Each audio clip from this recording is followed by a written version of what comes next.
All your base are belong to us.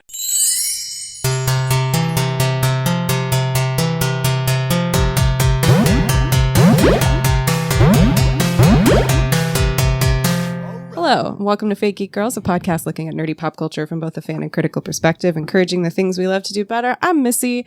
I'm a writer, and we should be doing an episode on Alien right now, but my what we've been up to list was getting untenable. This made more sense. Yes. I'm Merri. I'm a marketer, and I'm not going to talk about Summer House today because obviously it's still going on, but I just want you all to know that I know what's going on in Summer House, and I am Team Sierra, and this is like, have you heard anything about this? It's remember when you had a freak out and I told you all about Scandival? Yeah.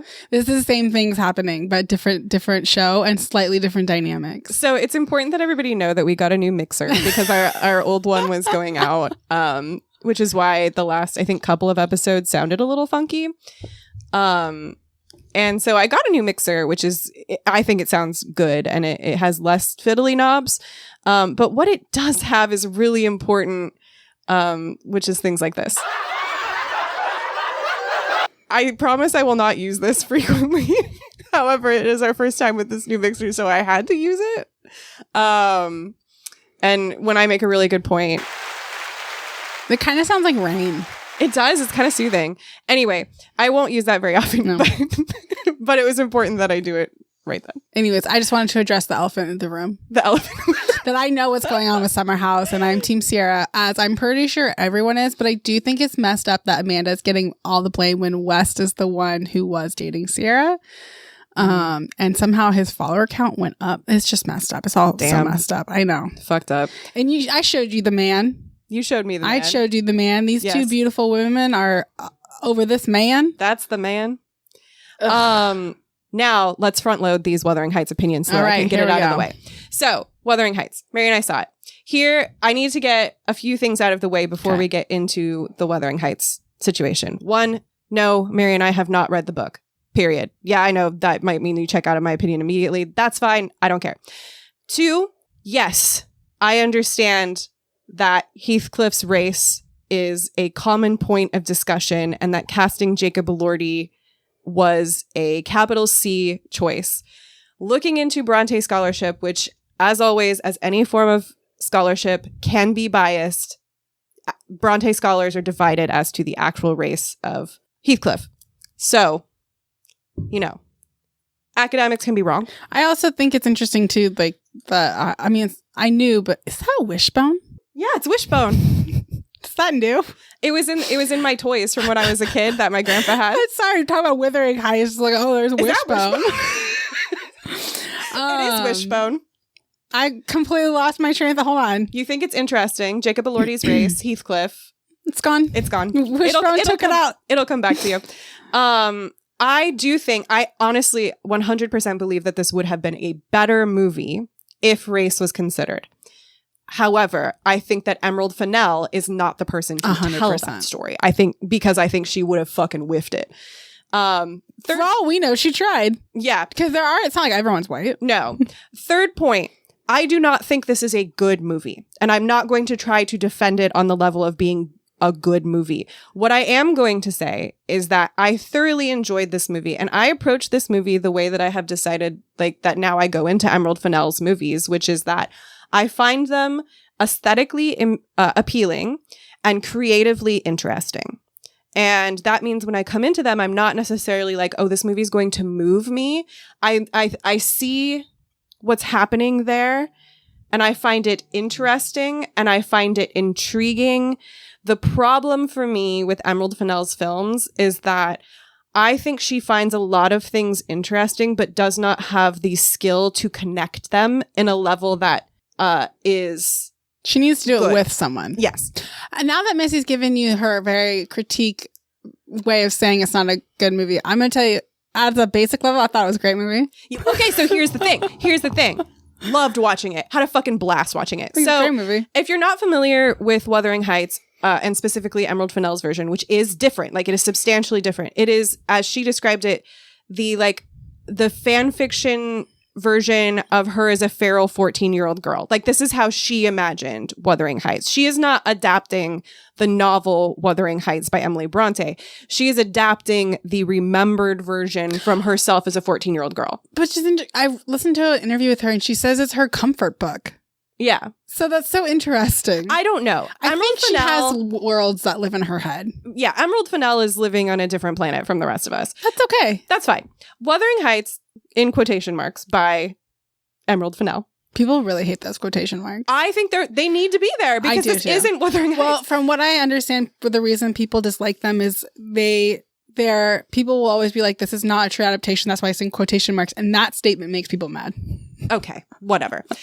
So, Wuthering Heights. In this movie, you have Kathy, who, and this is part of the reason I'm giving this is because even if you've read Wuthering Heights, this isn't Wuthering Heights. This is something else. Kathy is the daughter of an abusive, gambling addict man. We don't care what his name is. And gambling addict man adopts a young boy named Heathcliff. Kathy currently lives with Nellie, who is her friend, who is the daughter, like, I think the illegitimate daughter of a noble, or not a noble. It's not the feudal Someone era. Not a servant. Yeah. She's like the illegitimate daughter, so she has a lower social status than Kathy, but she's Kathy's little friend until Heathcliff comes along, at which point Kathy's like, fuck Nellie. I'm going to hang out with this little freak that I can boss around all the time. And she does. She does, in fact, hang around with this little freak that she can boss around all the time. Kathy has clear class aspirations. She's already like, their house is like falling apart. It's all very gothic. The house is falling apart. The father's gambling away all the money. Kathy's like, I want to be rich and popular. And Heathcliff is like stars in his eyes for Kathy for some fucking reason. Kathy's heinous. I love her, to be clear. But he's heinous too. I don't think he was. This is my thing. I think that Kathy makes him heinous. And that's one of the... I think he's dependent on Kathy and Kathy's good graces. And I think if Heathcliff had been... Like, if Heathcliff's best friend was Nellie, we might have had a whole different story. Yeah. So, anyway, Kathy has aspirations and she's obsessed with herself. She's like completely self-involved. So Kathy has these class aspirations, especially because she wants to get out of her father's house. And she ends up, I'm going to skip a lot of the plot just for the... It's fine. She ends up, well, first she's like, oh, I love Heathcliff, but I can't marry him because it would... She says something in particular, like it would degrade me. It would degrade me. And then Heathcliff is overhearing this and he's like, oh, terrible. And he leaves forever. And then, not forever, he leaves. And then Kathy ends up marrying her neighbor or whatever, who, if you have, no, we're going to put a pin in that. We're going to put a pin in that one. She ends up marrying him. Heathcliff comes back. They can't stop fucking. And it's hate fucking. They are hate fucking one another. Hard. They hate each other. They love each other. We don't know. It's completely toxic. It's beautiful. I loved it. And then Kathy gets pregnant with Heathcliff's baby and her husband's like... Is it Heathcliff's baby? I think it's Heathcliff's baby. Oh, I don't think it is because I think she was pregnant before he came. Was he? I think she was pregnant before he came. Okay, maybe I'm wrong. Yeah. Maybe I'm wrong. I don't remember. Anyway. I'm pretty sure it's... I would look up what happens in the book, but it doesn't really matter. Doesn't matter. Unrelated. Anyway, Kathy's pregnant, and then Heathcliff is like, he ends up hooking up with Isabella, who's the ward of Kathy's the best character. Husband. Isabella's the best character. And he's like, I am going to be terrible to you, and I'll never love you, and this is all about getting back at Kathy. And she's like, yeah, baby, let's go. Yeah, let's go. That's exactly what, because guess she hates Kathy too. Everybody fucking hates Kathy. Everybody hates Kathy and loves her and loves to hate her. Yeah, me too. I think she just is like, duh. Yeah, of course. This is actually how I would like it. Yeah, so some crazy stuff goes on with Heathcliff and Isabella, and then Kathy's baby dies inside of her, and Nellie does not report. Kathy says, my baby's dead to Nellie, and Nellie's like, whatever, Kathy, you're such a fucking liar. Well, she says, did you bleed? And she said no. And so she said, then your baby's still there. And I know you, I think we disagree on this. I think Nellie is so used to Kathy lying. I didn't believe Kathy. I was like, I didn't believe she was even pregnant. Well, that's fair. I thought she was lying. Kathy's a fucking liar. So I thought she was just being dramatic. So I think that Nellie should have obviously taken it more seriously, but I don't blame Nellie for not taking it seriously. This is the thing. I don't blame Nellie for not taking it seriously, but I also think she didn't want to take it seriously. That's my feeling. Sure. Yeah. I think that Kathy is fundamentally twisted and broken and evil inside. Well, and that's why I liked this movie.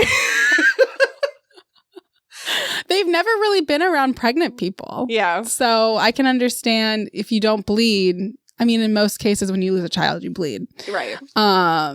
But she didn't. She had a missed. Well, it wasn't really missed, but she had a missed miscarriage. Yeah. But yeah. So then Kathy dies and bleeds everywhere. And I cried. And I'm a bad person because I cried. And Heathcliff is like, oh, Kathy. Oh, that's exactly what it was, too. And then the movie ends. So, anyway, I had seen the capital D discourse around this movie before going into it. I don't use social media very much anymore. And when I say very much, I mean the 6 people I follow on Tumblr and then whatever my real life friends send me on Instagram. And Missy has a separate phone.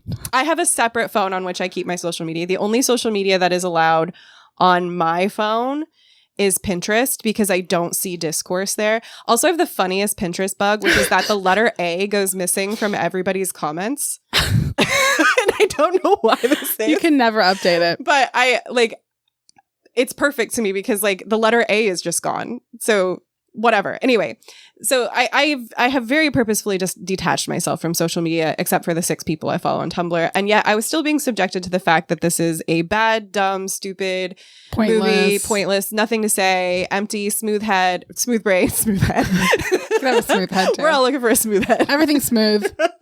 It has nothing to say. It's not interesting. It's racist, etc., etc. Now, I'm not going to debunk all of those things because I think some of them are perfectly fair. However, you knew the however was coming. Okay. Oh, no. Actual criticisms of the movie. I did grow to like Margot Robbie's portrayal of Kathy over the course of the film. However, hate the casting. Did not like it. Thought she was a bad choice. I disagree in that because something happened. Oh, the fact that none of the outfits are period accurate. I don't care about that. Well, I think the fact that it's a lot of this is feels very a lot of her outfits feel very modern, Met Gala stuff. I think the fact that she has that iPhone face adds to the absurdity of this. And so for me, it worked. The absurdity of it being Margot Robbie. Yeah. Even the absurdity of her big break, not her big break, but her big thing being Barbie and then this being her next.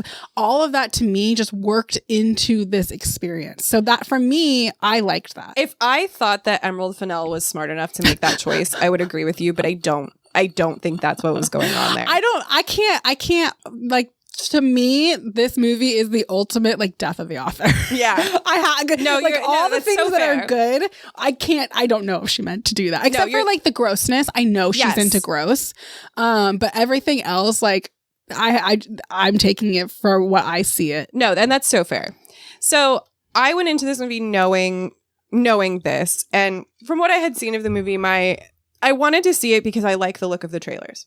It looks pretty. That's it. That was my I'm I know I'm going to find this creatively inspiring. I don't remember if I talked about this specifically, but my love, in quotes, my quote unquote love for the movie Sucker Punch, which is objectively a bad movie, has fuck all to do with whether the movie is good or not. It's not a good movie. It's a bad movie. It is bad. It is just bad. Even the director's cut is bad. However, when I watch it, I find myself creatively inspired. That's fair. It's like looking at pictures on Pinterest. There's nothing here. I'm doing the work. I'm inventing it. So when I went in to see this movie, I was like, I love the look of the trailers. I'm going to watch this and I am going to be creatively inspired by it. It has fuck all to do with what's in the movie. Now, I had seen some of this, and also I read this one review, and I will try to find which one it was, that talked about how goopy the movie is, and the eggs in particular, and I was like, oh, I'm in. Missy, I think we sat down, and Missy's like, I'm ready for these eggs. I can't wait to see. And then... And there were 2 scenes with eggs. There were 2 scenes with eggs, I wish we had mics while we were watching this because Missy and I just kept talking to each other, and my cousin and our friend was next to us, and they're like, I want to know what you guys are saying. And I turned to them and I'm like, really? Honestly, it was just, this movie's sick. I love this. This is great. I was like, that was like most of it. We were like, this is wonderful. So, like I said, I was aware of this discourse going into this movie, and I had read like non-spoiler reviews and stuff about like the quality of it. And again, I'm not going to touch the Jacob Elordi thing. I think it would have been better if this movie cared about race whatsoever. I think that a better version of this movie would have considered race, and it would have cast Dev Patel as Heathcliff. I've seen a lot of people say that. It's because he's beautiful to look at, and like, I can't imagine him being so terrible. He's such a nice guy. That's true.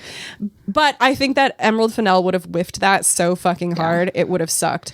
I haven't seen Saltburn, but from what I understand about her, like what she has to say about class, I would imagine she can't do it. Yeah. So again, I was aware of this going in, and I was aware specifically of the smooth brain thing, the smooth brain Wuthering Heights, which I can't remember where that review was published. If you like this movie, you're stupid. Only people who are intellectual like it.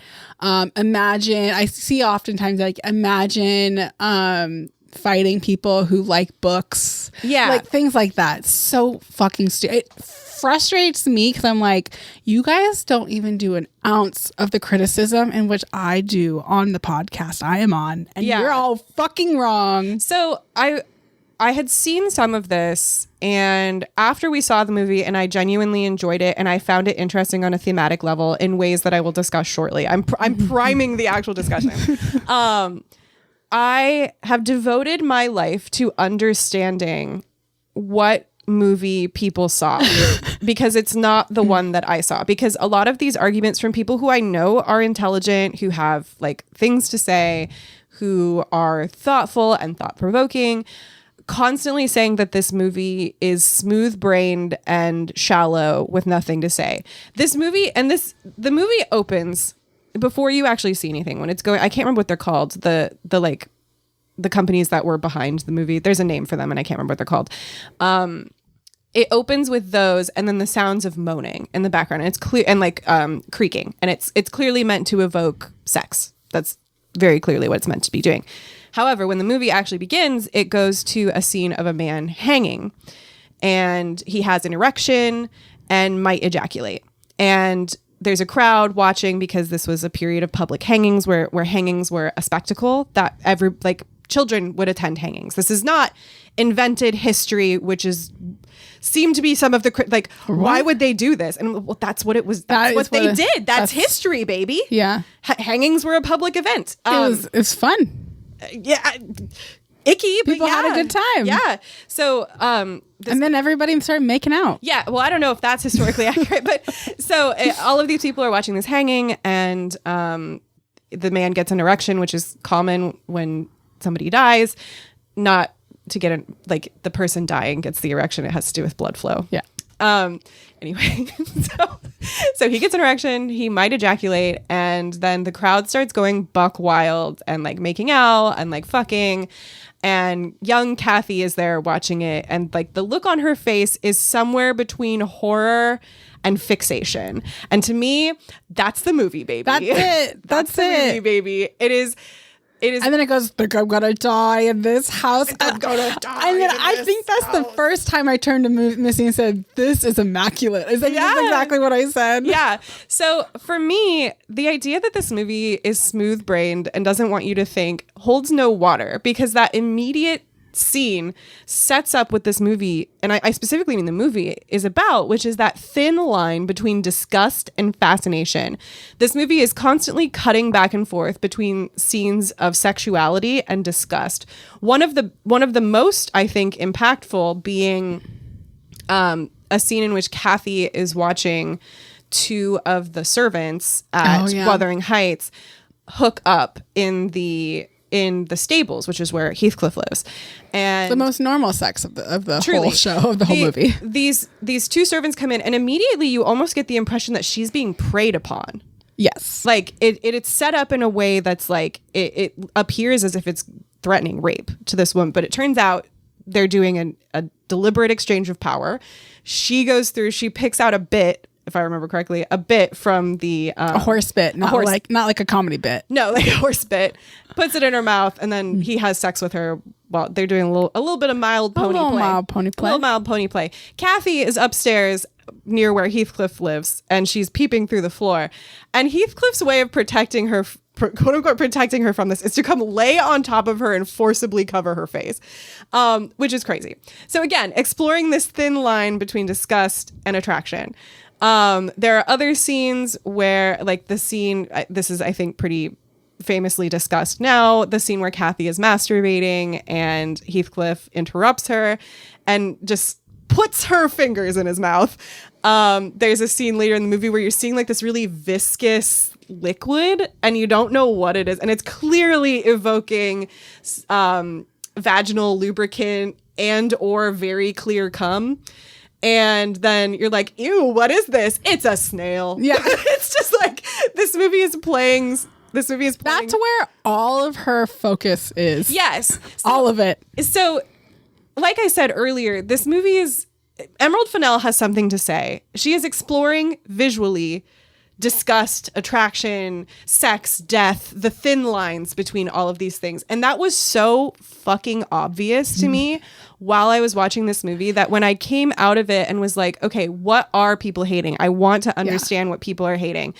That is not the question of whether or not this is a good adaptation, because I don't give a shit if it's a good adaptation. You can go listen to our Poor Things episode to learn more about that, because I think Poor Things is a great film.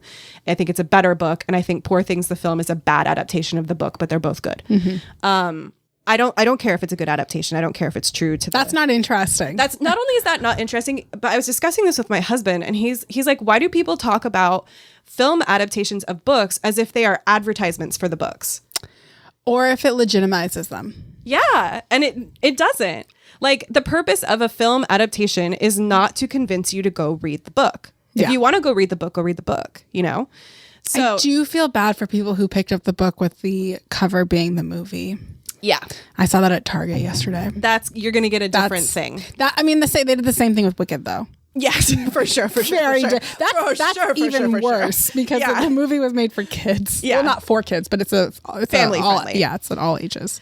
So to be honest, like I said, I've been trying really hard to understand the criticisms of this movie from that perspective. Like, this is gonna be a long ass episode. I know. I'm so sorry. I'm gonna be brief on everything else so that. But this is the most interesting. Go hard on Wuthering Heights. We clearly have to do an episode on this. Yeah, I am. It's actually annoying to me to see so many people say this movie is anti-intellectual and to go into it with bad faith reading. So, like, for example, my housemate, Mary's cousin, saw a reel on Instagram that was like, it's actually crazy that Emerald Fennell made the only two people of color in this movie villains. And that's a wild thing to say. That's not, like, no. That's like factually wrong. The two people of color in this movie are, and I'm so sorry I don't remember the husband's name. I think it's Edgar or something. Yeah, it's Edgar. He is played by like a biracial Pakistani man, and Nellie is played by Hong Chow, who is, as always, so good. Immaculate. I fucking love Hong Chow. Somebody give her a leading role in something so that she can be... Hong Chow should have played Kathy. She would have been the most menacing Kathy. Anyway, so like I've seen these just like really wild, like to the point where I'm like, did people see a different movie? Have I been teleported into a new universe? To say that means, like, for me, when I think that, you've gone into this movie expecting a romance of like typical, like, yeah, it almost, there's something misogynistic and almost racist there. I don't know how to get there, but it feels not good. I feel like you've gone into this movie expecting something, and that expectation doesn't feel good. Part of the reason that I stopped using social media was because there's many reasons, but one of the reasons is because I know that I was starting to base I was basing my opinion of things on without doing any investigation of my own. I was just trusting blindly what other people said. And I've done that on this very podcast, and I have regretted it. Like, when I have thought back to some of the things I've said on this podcast that I did not investigate myself, especially in our early episodes, and I just trusted what other people said. You investigate so much stuff, though. If you had to do it all, you would be head in a book all the time. I'm much more than usual. I am more intent on having my own opinion now. And I think that I'm so sorry to rail on social media as I am always doing, but I do think that we are outsourcing our ability to think to other people and AI. And I'm not going to go. I could go on a tangent. It would be okay if we didn't also have deterioration of media literacy. Yeah. And the thing to me is like, some people are just doing this. They're just having their fun times on social media. That's whatever. That's not what I'm talking about. What I am talking about is this isn't even, I don't fucking care about Wuthering Heights, right? Like Wuthering Heights is not the hill I'm going to die on, but the fervor around echoing the same talking points with this movie actually kind of freaked me out, because I'm like, I feel like I'm living in a different universe right now, in that I went to see the movie. And I feel like I saw a different movie from you, because 100%. You are telling me that there was nothing there, and I clearly saw something there. So am I an idiot, or are you choosing to believe that there's nothing there because the internet told you there's nothing there? People do not want to be looked at as racist. I 100% believe 80% of this is because people don't want to be seen as racist, and they believe that if they like this movie, or if they say anything about it is good because of the casting, they will be perceived as racist. That is not helpful to anything. And sucks. Yeah. Like on many, many, many different levels. But I think that's a huge reason why I think people don't want to be seen as racist. And I'm not going to die on the hill that this movie is not racist. Yeah. Because... But we can also talk more about it. Many movies are racist. Many movies. Perhaps even most movies are racist. So I'm not going to die on the hill that actually this movie is great for the world, because I don't think it is. I think it is thoroughly an okay movie. Like, I had a blast watching it. It was so fun. I had a fucking great time watching this movie. But it did spoon feed you things. Oh, like, absolutely. I thought for me, this movie was subtle as a brick in the face. That is for me the part where it fails the most, is that because it spoon feeds so much, I don't know. Like, you really have to read between the lines to get really deep into it. Yes. Which obviously is what we like to do. And so, but like, you go in, I feel this is why I feel where you go in, you come out, you're like, I know exactly what she had to say. Yes. And what she had to say was not deep. However, sex gross, huh? Yeah. The fact that it's not deep doesn't mean that there's nothing there. Yeah. That's what gets me. It's not that there's nothing there. It's that Emerald Fennell has like aesthetic goals. And this is like Broe Deschanel, who's a YouTuber I like. She really hates Emerald Fennell. That's fine. I don't care. One of her complaints about Emerald Fennell's movies, I didn't watch her movie on Saltburn, or her video on Saltburn, but I did watch the one on Promising Young Woman? No, on Wuthering Heights. Oh, Wuthering Heights. And in Wuthering Heights, she referred back to her Saltburn one, saying essentially, one of my criticisms of her movies is that she makes movies for Tumblr gift sets. And I'm like, and why is that bad? Yeah. And why is that bad? Like, I need more. Let's now, to be fair, that. like I said, I did not watch her video on Saltburn. Therefore, perhaps she discussed that in there. Personally, I don't care if films are made to be looked at. The Lit Hub review of Wuthering Heights complained that the set design was distracting from the story being told. They said that if your story is being told from the set, you're doing it wrong. Wrong. My friend. Wrong. This is a film. Wrong. The story is told through the set. It is told through the camera work. It is told through the dialogue. It is told through the acting. It is told through the weather. It is told through the lighting. Films are not just the words spoken. And that makes me sad. No, legitimately, because, and this is mean. This is not a nice thing to say. It speaks to the way we watch movies right now, with the whole, like the N+1 article that talked about the fact that Netflix execs have writers saying you have to write this so that it can be watched while you're on your phone. No, you're supposed to look at a film. When they do, like when they make like scenery, just like when they make films that are, for like people with low vision or blind people, they also include descriptions, because films, it's important. Like the fact that I saw a critic say the set design is distracting from the story being told. I'm like, no, baby, the set is the story. The intent, especially because it's a gothic.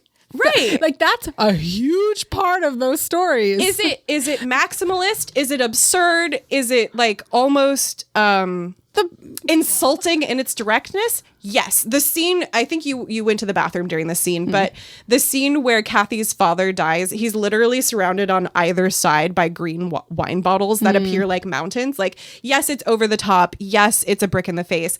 However, that is intentional. That was a choice made by a human being to do that. So we must ask why. And other movies do this and are praised. Guillermo del Toro, noted maximalist film director. Alien 2. Alien It sure did spoon feed everything to me. Aliens, Merri. Aliens. So sorry. One of my favorite movies. Well, and widely loved. Yeah. Widely loved. Sorry to say it. Nosferatu. Like, the thing with this movie is that, again, I don't think it's good. I don't think that it did anything to move the medium of film forward. I don't think that this is a movie that anybody needs to watch. It's not a movie. It's not a movie, as Harry Styles would say. No, actually, this might be a movie. or Quentin Tarantino. And I'm not going to die on the hill saying that it is like the most wonderful piece of art I've seen this year. It's fucking not. However, to say that it is without substance is to assume that a movie needs to provide you with a thought. In fact, that's it. Movies don't need to be the one to provide you. You are supposed to get out of. Yes, there's a really wonderful... And in fact, this movie does provide you. That's part of the issue. Yeah. I'm going to look up really quickly. There's a cartoon that I reblogged on Tumblr when I still used Tumblr regularly. So way back in 2014. Let me scan really quickly through my old Tumblr here. I don't see anyone getting upset with Baz Luhrmann. That's it, because I fucking hate Baz Luhrmann. I love Baz Luhrmann. I hate Baz Luhrmann. Emerald Fennell is my Baz Luhrmann. Yes. I just simply feel like I've watched... How long have we been talking about this? 34 minutes. Oh my goodness. This is going to be a long one. Oh, here it is. So this is a cartoon. It's from Ad Reinhardt, How to Look at Art, and it's from 1947, and it's a two-panel cartoon here, and you have a man pointing at a piece of abstract art and saying, haha, what does this represent? And then underneath it, you have the art pointing back at him and saying, what do you represent? And then underneath that, you have the same man who has fallen down dead. And the text reads, an abstract painting will react to you if you react to it. You get from it what you bring to it. It will meet you halfway, but no further. It is alive if you are. It represents something, and so do you. You, sir, are a space too. And that, to me, is what was wrong with a lot of the reception to Wuthering Heights, is this idea that, like, oh, the movie must tell me how to feel about it. And it doesn't do that. It's spoon feeding you some shit about sex and death and attraction and disgust, but it's not telling you. And they still didn't get it. And they still didn't get it. I believe art is as much what it is as what you bring to it. And that's why we can have a diversity of interpretations of this film, of any piece of art. But there are no diversity of opinions in response to this art. It's just, it's bad because it's shallow. And I'm like, is it shallow though? Because we've done analysis of the Bee Movie. A piece of truly shallow doo-doo garbage bullshit. And there was still... The cars. Where are the shit? Where are the cars, Jerry? Where did the cars come from, Jerry? Like, art is always as much what art is as what you bring to it. And my frustration with this movie, with the reception to this movie, is not like, oh, they're wrong, it's not racist, or oh, they're wrong, it's a good adaptation, but rather the idea that this movie has nothing to say. By virtue of a piece of art existing, made by a person who cares about it, it does have something to say. This is going to get the Jennifer It's Body treatment in 10 years. Oh, yeah. It's going to get the Jennifer's Body, except I didn't like Jennifer's Body when she like this. Yeah, I agree. I think that there was a level... Jennifer's Body wanted to satisfy me. This movie made me want to be grossed out. Yeah. And just revel in Kathy's toxic behavior. People don't talk about the goop enough. We aren't talking about the goop enough. Yeah, people don't talk about the goop enough. And that's really the goop we should be getting behind. Absolutely. You heard it here, folks. I don't... again, just to cap off this discussion, I don't think this is a good movie. I liked it. I thought it was good. I liked it. I had a great time watching it. I don't think it moved the film medium forward. I don't Does it need to? No, that's the thing. It doesn't need to. There are so many movies that come out every year that don't do fuck. They do fuck all to move the medium forward. Yeah. And they aren't accused of saying nothing. We've all, as a society, decided that we fucking hate Emerald Fennell. And that's fine. You don't have to like Emerald Fennell. I don't fucking know her. Maybe she sucks. She probably does suck, honestly. But the thing is, this movie is saying something. It is doing something. But if you come to a piece of art with the mindset of this is saying and doing nothing, you're going to get nothing out of it. I think, too, people hate to see women sexual. Yeah. They hate to see women enjoying sex. And this is a horny movie that is also like pretty chaste. There's a lot of horniness happening, but like you don't see tits. I don't know if it was on purpose, but I thought one of the most interesting things is that the sex is very vanilla. Yeah. And like you don't see, there's not a lot of nudity despite it being, but what you do see is extreme goop. And I think that's interesting. Depravity and how they treat one another. Yes. And so I think that the sex being the least sexy thing, I don't mean like turned on, but like sexy thing as like visceral type of thing is interesting. Emerald Fennell, I'm sorry to say, Emerald Fennell gets the fact that like romance and eroticism in fiction are not the visual of, if we're talking, you know, heterosexual, cis man, cis woman sex, it is not the visual of penis entering vagina. It is everything that surrounds that. That's where eroticism comes from. That's where you get turned on. Just watching a penis go into a vagina, not the world's sexiest thing. Unless you're like 10-year-old boy. Yeah, it's the first time you've ever seen it. I mean, everybody's, you know. Everyone's got that thing. Everyone's got their thing. But like eroticism is more than that. And it's just, there's so much good, like he pulls her up by her freaking straps on her outfit. Like, yeah, it's just, I also think there was a lot of people who just love to hate on, like, I'm putting this in quotations, the book talk romantasy girlies. For sure. And they love to hate on them. And this really feels like it speaks to them to the point that those people, if we're going to group them, I feel we're so like, no, I'm not going to do that. I'm not going to be, I hate this movie. I hate this movie. Yeah. And like, that's frustrating because this my dark romance, bitch. Yeah. This my dark I wish he would have killed him. No, and see, I liked this because for once in my goddamn life, the woman was evil. Yeah. Let a woman be evil. Let people be evil. Let Kathy be the worst person on earth. I love that bitch. I just want people to be evil and not be like, they're evil. I was cackling with glee with how awful Kathy is. She's so horrible. It's wonderful. It was great. It's great. Anyways. Let's talk about something else. After a half hour. Do you want me to go again? Yeah, you go again. I am gonna try to be brief with the rest of what I talk about. So I watched Night of the Seven Kingdoms, which is a prequel to A Song of Ice and Fire / Game of Thrones, based on the Dunk and Egg story. Dunk and Egg. If I say it too fast, it's Dunk and Egg. The Dunk and Egg stories, which I have not read, but I have heard wonderful things about. Now, what you may not know about me, what you know about me. What you may not know about me, because I haven't talked about it in a long time, is that I actually fucking love A Song of Ice and Fire. I stopped watching the show with Unbent, Unbowed, Unbroken, or whatever the order is, because the changes from the book pissed me off so fucking bad that I couldn't take it anymore. They were weird changes. They were weird and bad. So, but I actually love A Song of Ice and Fire. The books are so good. Brienne of Tarth is one of my favorite fictional characters. Not just fictional. She is like probably one of my favorite fictional women, period. I think her story with regard to the world's misogyny it's perfect. It's perfect. It actually engages with what it means to be a knight in a world of misogyny. Incredible shit. He's like a good writer. He's actually a fucking good writer. And I love for him that he's never going to finish this. I know. I don't give a shit if he never finishes it. I hope he doesn't. I hope he doesn't. He's not gonna. Or I hope it's done and he's just like, no, you guys don't. You don't deserve You don't that. deserve this. Because you know what? We don't. As a culture, we do not. So the Night of the Seven Kingdoms takes place, I think, like 90 years before A Song of Ice and Fire, and is about a dude named Dunk who is. He's tall. The founder of Dunkin' Donuts. The founder of Dunkin' Donuts, Dunk. And he is... His good friend Donut. And his good friend Donut, Egg. You need some eggs to make some donuts. So true. Bestie. That's what they say when you first start the show. Yeah.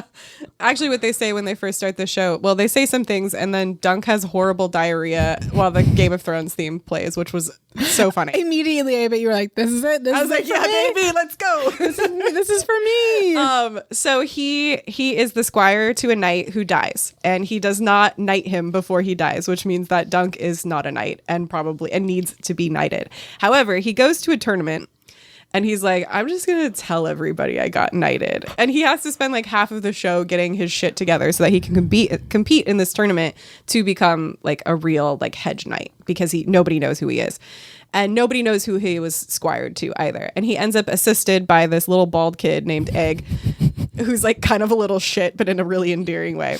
If you tried to watch Game of Thrones and you were like, this is too dark and upsetting to me, Fair. A Knight of the Seven Kingdoms is much lighter in tone. Oh, really? It is still quite violent. There is still darkness in it, but it is very funny. It's a really funny show. If you are into Game of Thrones or Knight of the Seven Kingdoms and you have not yet watched Knight of the Seven Kingdoms, I highly recommend it. My husband and I had a blast, and now we're rewatching Game of Thrones because our housemate has never seen it. And you know what? We've only rewatched the first season so far. It's still a good fucking show. Like, the first season is good. The second season is when all my favorite characters come in, because you have Brienne of Tarth, you have Marjorie Tyrell, Marjorie Tyrell's mom or aunt or whatever, her. That's when all of that starts happening. So, guys, I like A Song of Ice and Fire. I don't know what else to say. Knight of the Seven Kingdoms was really good. And like I said, very funny. I believe it is either strongly suggested or outright said that Dunk is Brienne's ancestor, which tracks really well. The show has a lot to say about the idea of knighthood and chivalry and like honor, which I think is lovely. It is very funny that he makes up his name as Sir Duncan the Tall, because that's his defining feature, is that he's tall. And yeah, it's a good show. It's like when you look around and you're like, my last name is Lamp. Yeah. He didn't have anything else going for him. He's like, yeah, Sir Duncan the Tall. Yeah, it's a good show. I was going to look up the plot of what I was going to talk about next, but I'm going to have to remember more. So I'm going to go to a different one. Okay. Because it was long ago. I'm going to talk about both of these books. The third one of this series just came out, but I'm not going to read it for reasons you'll soon find out. The next thing on my list. I read Butcher and Blackbird, which I saw on Libby as like, this is the one that you were like, why was this suggested to me? It was suggested to me of like popular at the local library near you. I'm like, okay. I clicked it and it was like, 2 serial killers fall in love. I'm like, yeah, I love this. How often do I get female serial killers? Not often. So it's two serial killers. They kill other serial killers, I'm like, well, okay, so you're good. All right, Dexter. All right, that like thing on the back was like for those who love Dexter. Okay. And they meet at one point. Like, he finds her. She's like she's about to die. She got trapped in one of the guys she was trying to kill, and he saves her. And she's like feisty and stuff. And he's like, okay, well, I really like hanging out with you, and we're both serial killers. And I have a proposition. We should have a game. And our game is every year I'll have my brother he can get into this information about serial killers. We're given this name of the serial killer, and then we have like, I don't know, I think they have like a certain, like a week or however long to separately go try and kill the serial killer. And whoever does it first wins. It's wonderful. It's great. It's a fun game. And obviously they fall in love. The way that she kills, I think, is the most interesting thing about the book. She kills them, and then she takes like string and parts of their body and creates a map of like, oftentimes the serial killers are like people who prey, obviously on multiple people, but like they'll prey on like children or just doing something terrible. She'll create a map of where they like you can find all these people, or where it's a map that she's trying to get the FBI to figure out, and they can't figure it out. And she like everything is strung out, and they call her the Orb Weaver, which was kind of annoying because the author's name is Brynn Weaver, and I was like, you really got to do that? But her whole thing is she plucks their eyes out, It was really cool. I was like, I love a girl who can pluck an eyeball out. That's really great. She doesn't gouge them out. She plucks them. She don't say she gouges them because she's very mad. Anyways, they fall in love and it was cute. Was it good? No. It's definitely got like the best part for me personally is they're trying to kill this guy and I think he hurts her somehow and they're like racing to get him. He grabs her by the neck and goes, mine. And she's like, okay, fine. He's yours. Take him. But what he's really saying is she is his and he's angry. And then he goes and he kills him. He's like, that's mine. You don't ever touch that again. Dead. I'm like, this is what I want. This is exactly what I want. If only it was a little bit better. Are you going to talk about the second one? Yes, right now. Okay. Yeah. The second one. First of all, one really quick thing is that I added a bunch of romance books to my my like Libby because I was feeling reading romance. And I was traveling. So I was like, I'm just going to throw a bunch of books on here. And I got recommendations from various places. I don't remember where but that one was on there. Was it Butcher and Blackbird or was it Lark and Leather? It was Butcher and Blackbird. Okay. And I was like, hey, Merri, what's the name of this book? She'll explain in a minute where this happened. And she told me, and I'm like, why the fuck is this on my Libby? Because first of all, I thought this was a book about 2 serial killer lesbians. What the fuck happened? Why is this on here? This book is not for me.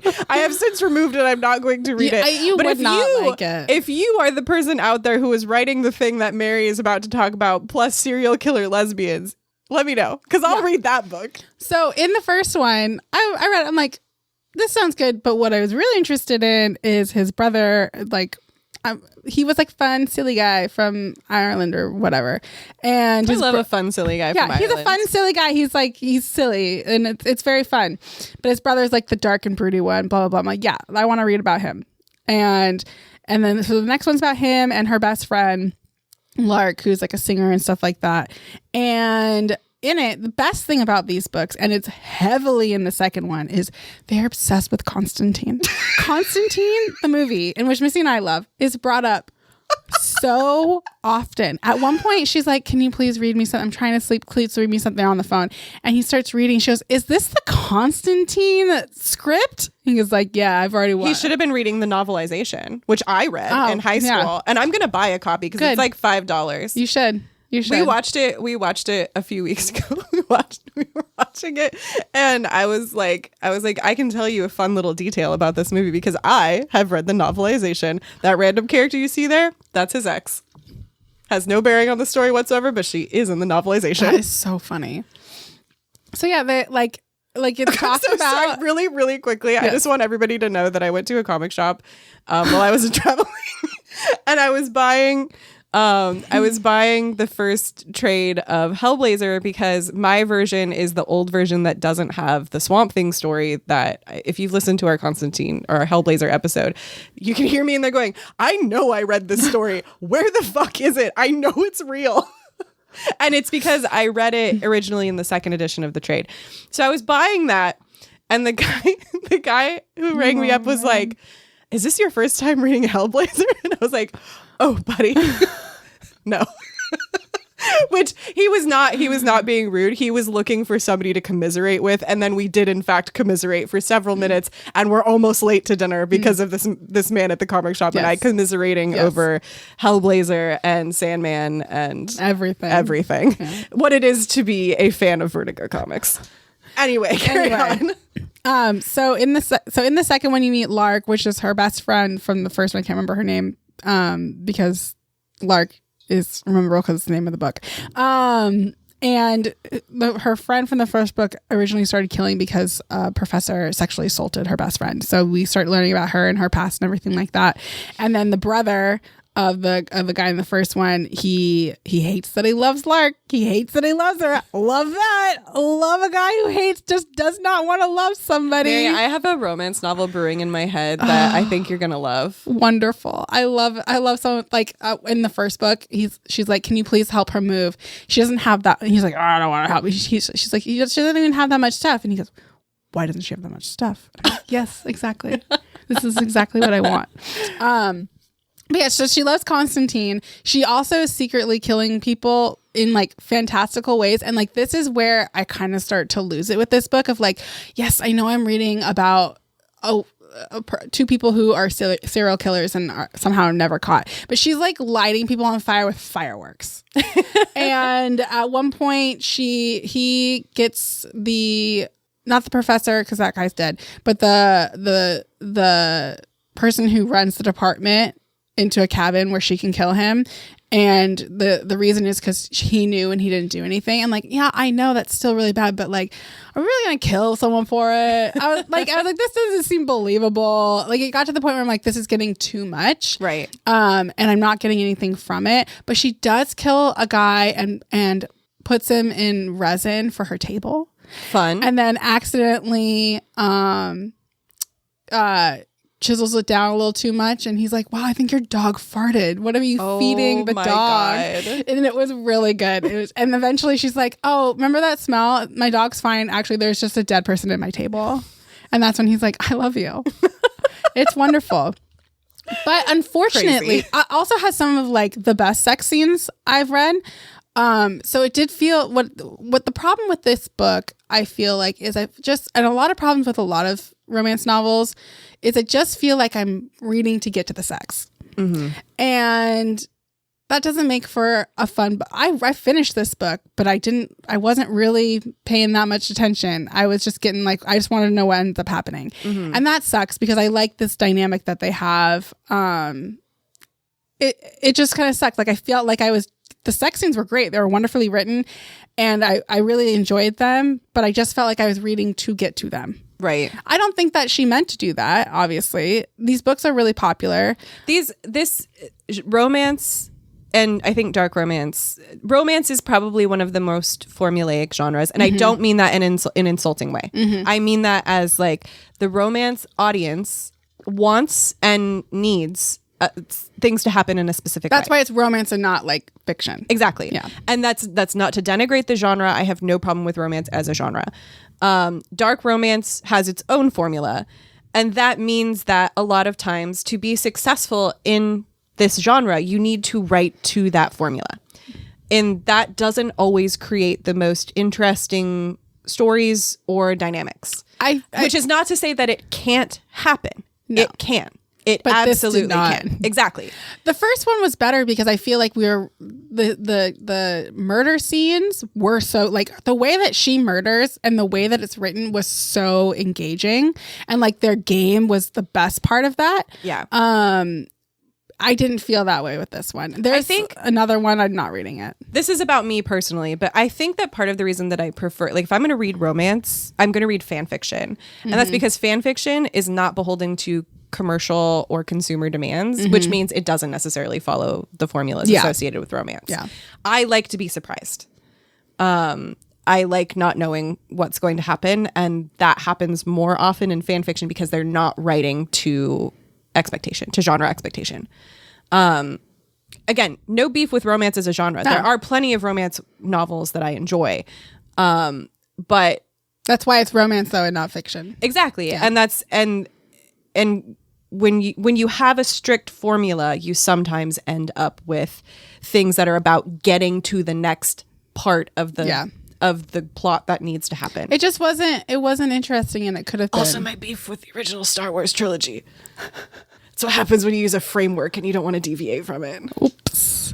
But yeah, no, the first one was fun. The second one I do not suggest. And the third one I did not care about the third brother and his circus girlfriend.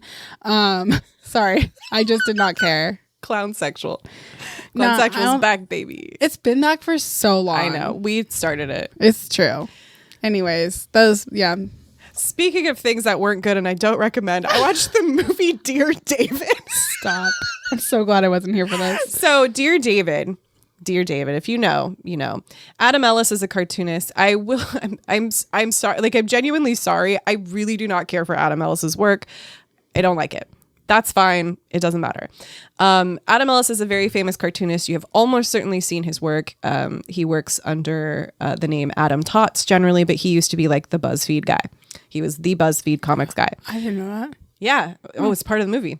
And the movie's made by BuzzFeed. What? Yeah. I don't know much about this movie. So- Turns out. Adam Ellis had a very viral Twitter thread in which he said he was being haunted by a little dude with a smashed-in head named Dear David. And my friend and I were talking about this Twitter thread because we're normal people. We were talking about this for some reason. Oh, I remember. It doesn't matter. You don't need to know about the inner workings of the behind-the-scenes Dear David stuff. But my friend was under the impression that I loved the Dear David Twitter thread, and I did not love the Dear David Twitter thread. And when we were looking it up, we found that there was a movie made of it.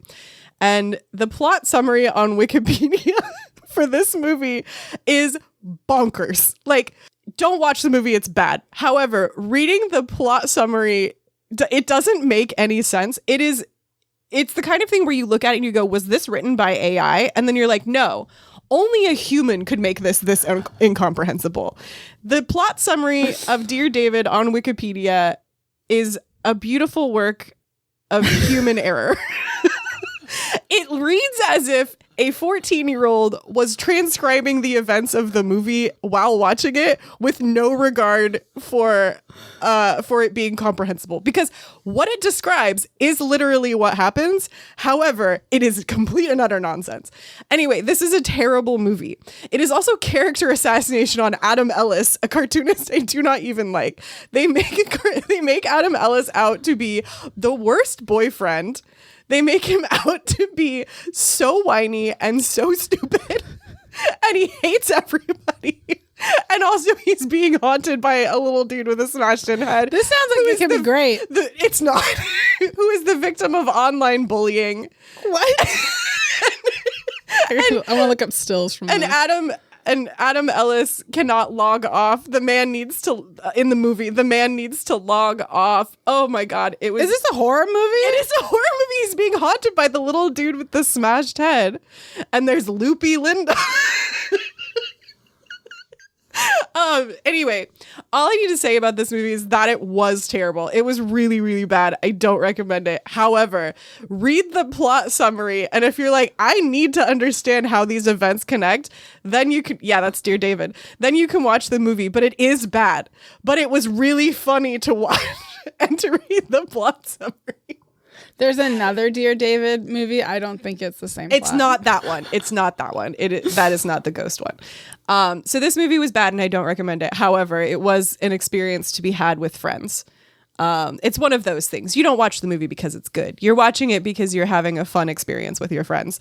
Unfortunately, we did have to subscribe to an obscure streaming service to get this, which Merri is now stuck with because it has all of Nash Bridges on it. Yes, my husband loves Nash Bridges, apparently. so Merri's now stuck with the Dear David streaming service. I think he went and he looked up a bunch. He was like, I told him, and I was like, so there's anything you want to watch, go look. And he's like, oh yeah, this is, he goes, all of Nash Bridges, dude. He's like, it was the dude that really did it. All of Nash Bridges, dude. Yeah, and then he's like, have you ever seen Nash Bridges? Like, no. He's like, what? With, I don't know who was in there, Don Johnson or something. And then my mom was in town, and she was like, Nash Bridges, dude. Yes. She's like, I love Nash Bridges. And he's like, see? And then literally yesterday, Don Johnson, he goes, did you know that Dakota Johnson's dad is Don Johnson? Oh, shit. Anyways, my husband loves weird things.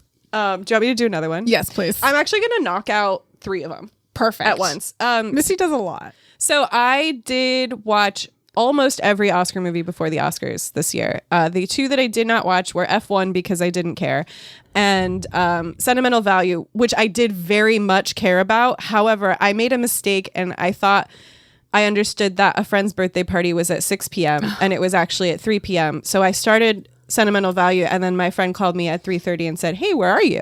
Oh no. And I was like, isn't your party at 6? And she's like, no, it's at 3. And I was like, oh shit, I guess I'm not. And that was the day of the Oscars, so I was like, well, I guess we're not watching Sentimental Value.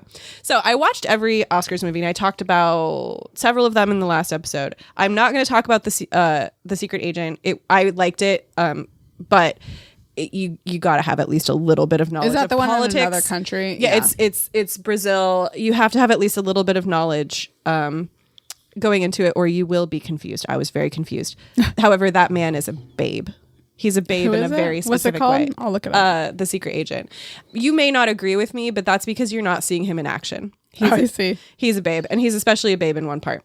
Anyway, it's a very, very well-made, very beautiful movie, but I didn't want to talk about it in depth. You would. I would. I don't need to see this person in action to know that you would. He's very attractive. He's a straight-up babe. Yeah, oh Yeah, my no, God. he is. I do agree with you. Absolute hottie. Anyway, I watched Marty Supreme. That movie's crazy. Marty Supreme. Marty Supreme is crazy. I liked Marty Supreme a lot. Will you start calling your cat Maud Supreme? Maud Supreme. Marty Supreme is a movie about a man named Marty who thinks he is the best in the world at ping pong, and he gets his ass beat by a Japanese ping pong player. Table tennis player, maybe they prefer that term. And then it's by, I can't remember which Safdie. It's one of the Safdie brothers who did Uncut Gems, and this one has real Uncut Gems energy because you are watching a man do crazy stuff to try to make his life better. The best thing about Marty Supreme, here's a little disclosure: I don't like Timothée Chalamet at all. I find him He's even more boring now. I can't there's no way to say this without I don't like him. I don't like his energy. His energy, he needs some crystals. His vibes are off. I don't like, something about him is repulsive to me, and I don't mean like he's ugly. I just mean like I see him and I go, I don't like you. I love a little rat man, except Timothée Chalamet. He's an evil rat man. He was the theater kid who was not unpopular. His vibe is bad. Anyway, I've seen videos from when he was in high school, and he seems like an off vibe guy. I don't He's care. also dating one of the Kardashian girls. Yeah. And I feel like you have to be a certain person to date Kylie. Yeah, he was great in this movie. I think he's a good actor. He is. He acted his little heart out. His vibes don't have to be on for me to say he's a good actor. No, he acted his little heart out, and my God, this is the worst man ever in film, to the point where even I did not love him. I know. I think you said if there was one thing wrong about this man, if they gave him one redeemable trait, like a single trait, like any, you'd be all in. I would love him. I would be in love with him. I would be proposing marriage. You could find one thing. If I could find one thing to love about him. However, there is nothing, and that is so fun to watch. And I was thinking about this because there's a lot of discussion about unlikable characters and spending time with them. And I get it. Not everybody loves an unlikable person as much as me. However, we are all inherently unlikable to somebody. So I am seeing this conversation come up so much because the next ACOTAR book is coming out. And there was a whole conversation about Nesta, blah, blah, blah. And I can't stand people who are like, Nesta's a bad person. I hate Nesta. I'm like, Nesta's bad. And that's why she's good. You guys. And like, no, anyway, I could go off on a tangent. When that book comes out, I'm going to be insufferable.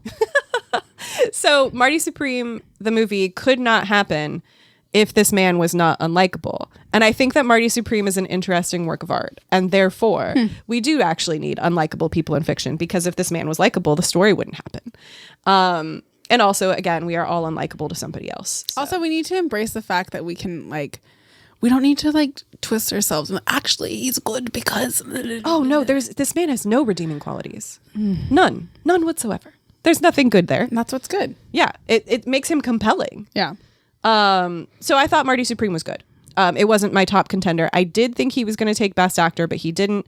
Well, you might have. Well, I think the votes were placed before he started shitting on opera and ballet. I don't know, but Sinners bringing out the, what's her name? The ballerina that just retired was...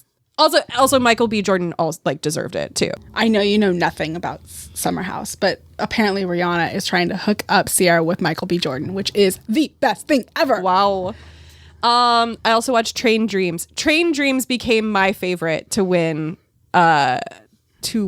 Best Picture, because again, my criteria for Best Picture is which movie elicited the most emotion from me, and Train Dreams I thought was so beautiful. I know a lot of people probably will watch this movie and be like, hey, what the fuck, this is so saccharine, Missy, and I'm like, I understand you love a saccharine. I understand you. However, I am thinking so much lately about labor and the way that we sell our entire lives, and then we have no life left, and our job doesn't care about us, and we are left adrift And I'm thinking about that. And I'm thinking about the fact that this movie was made all in natural light and is That so alone. beautifully shot. I'm thinking about this sad man, lumberjack, and his lack of connection to people. I am thinking about forest fires. I am thinking about the shot up in the sky of the it's called crown shyness, when trees grow and they leave space between them so that they don't block out light from the other trees. There's a shot where he's looking up at the sky and it's showing the crown shy growth of the trees, and it was so beautiful. I thought that movie was so fucking lovely. I understand that it's not everybody's cup of tea. Train Dreams? Yeah. Oh God, I loved it. I thought it was beautiful and lovely, and it became my favorite. So that's my review of Train Dreams. Good movie. Good fucking movie. I also watched Frankenstein, also a great movie. This is another one need to see that, where we could talk about adaptation. A lot of people were upset with it as an adaptation and felt that it misunderstood the book. And I'm like, hear me out. I don't think it misunderstood the book. I think it was trying to do something different with the text. And I understand that that's going to read bad to some people because, like, oh, it's a man with this story about creation that is written by a woman. And I understand you. I hear you. Guillermo del Toro. I personally really enjoyed the fact that we got a lot more of Victor, and not just because he's Oscar Isaac and he's so fucking hot. That's just a plus. I do like when I'm interested in things that take a story that we're familiar with, and by God, am I familiar with Frankenstein? Because let me tell you, if you study English in college, at least in my okay, here's the thing. My English 301 class was taught by the sci-fi fantasy instructor, and then I took a class called The Politics of Life and Death, and I took a class called The Undead and Other Forms of Living. So that's on me. I had to read Frankenstein. Aware of Frankenstein. I read Frankenstein for the first time immediately before starting at University of Washington, and then took those three courses. I do remember that because you're like, if I have to read Frankenstein one more time, I'm gonna lose it. I was so done with Frankenstein. It has nothing to do with the quality of Frankenstein and everything to do with how much Frankenstein I had to read. Same with reading Michel Foucault. It was just like the amount of Foucault I was reading at the same fucking time was killing me. Anyway, Frankenstein, the adaptation. I personally, especially with something that has as much cultural saturation as Frankenstein, and I understand a lot of people have not actually read Frankenstein, but at this point, like, the idea of, do we need the same thing? Like, what's the point? It becomes, to me, that it becomes what's the point? Same with Wuthering Heights. We've gotten multiple adaptations. Why? And none of them are particularly faithful. No. So, like, let's explore. Yeah. Let's branch out. That's personally, art, baby. Victor Frankenstein as a character is in, like, why does he do that? Why does he do that? What the fuck, dude? That's an interesting question. I am interested in Guillermo del Toro's fan fiction about why the fuck did Victor Frankenstein do that? I also think that Guillermo del Toro is established enough to be like, I'm going to rewrite this. Yeah. Like, he is that guy. Yeah. He is that guy. And, like, here's the thing. I think... Pretty sure he communes with Frankenstein. Frankenstein's monster. Frankenstein's monster. No. Let's be accurate. Frankenstein. Okay. Victor Frankenstein. I mean, if it's a lot about him. That's true. I think that Guillermo del Toro is spiritually connected to the fictional character Victor Frankenstein. And so is... I would imagine he creates monsters all Oscar the time. Isaac is so fucking hot. He is. And that's really important. That's what it's really about. Okay. So, I really enjoyed Frankenstein. I think Frankenstein of the movies is the one that I'm going to want to rewatch most often. And again, much like... I'm so sorry to say this. Much like my feelings about Emerald Fennell, Guillermo del Toro's films visually are creatively inspiring to me. Guillermo del Toro is also a much better storyteller than Emerald Fennell, like leagues better. This was not my favorite Guillermo del Toro for a few reasons. One, why was it so desaturated? I want to see color, baby. I want to see color. It's just like 15, 20 years ago when all movies were orange and blue. I had just rewatched Hellboy recently, which is very colorful and very visually striking. And I was like, why is orange and blue? Well, I mean, you have Hellboy and Abe Sapien. But so it's around the same time. Yeah. I was a little disappointed with the color grading on this one because I just felt it was so desaturated. That's what everything is. I know Guillermo del Toro isn't like he does practical effects, but not all practical effects. I was a little disappointed with the amount of CGI in this one. Interesting. I was just like, I don't want to look at that. And I feel that it could have, there are places where it could have been stronger.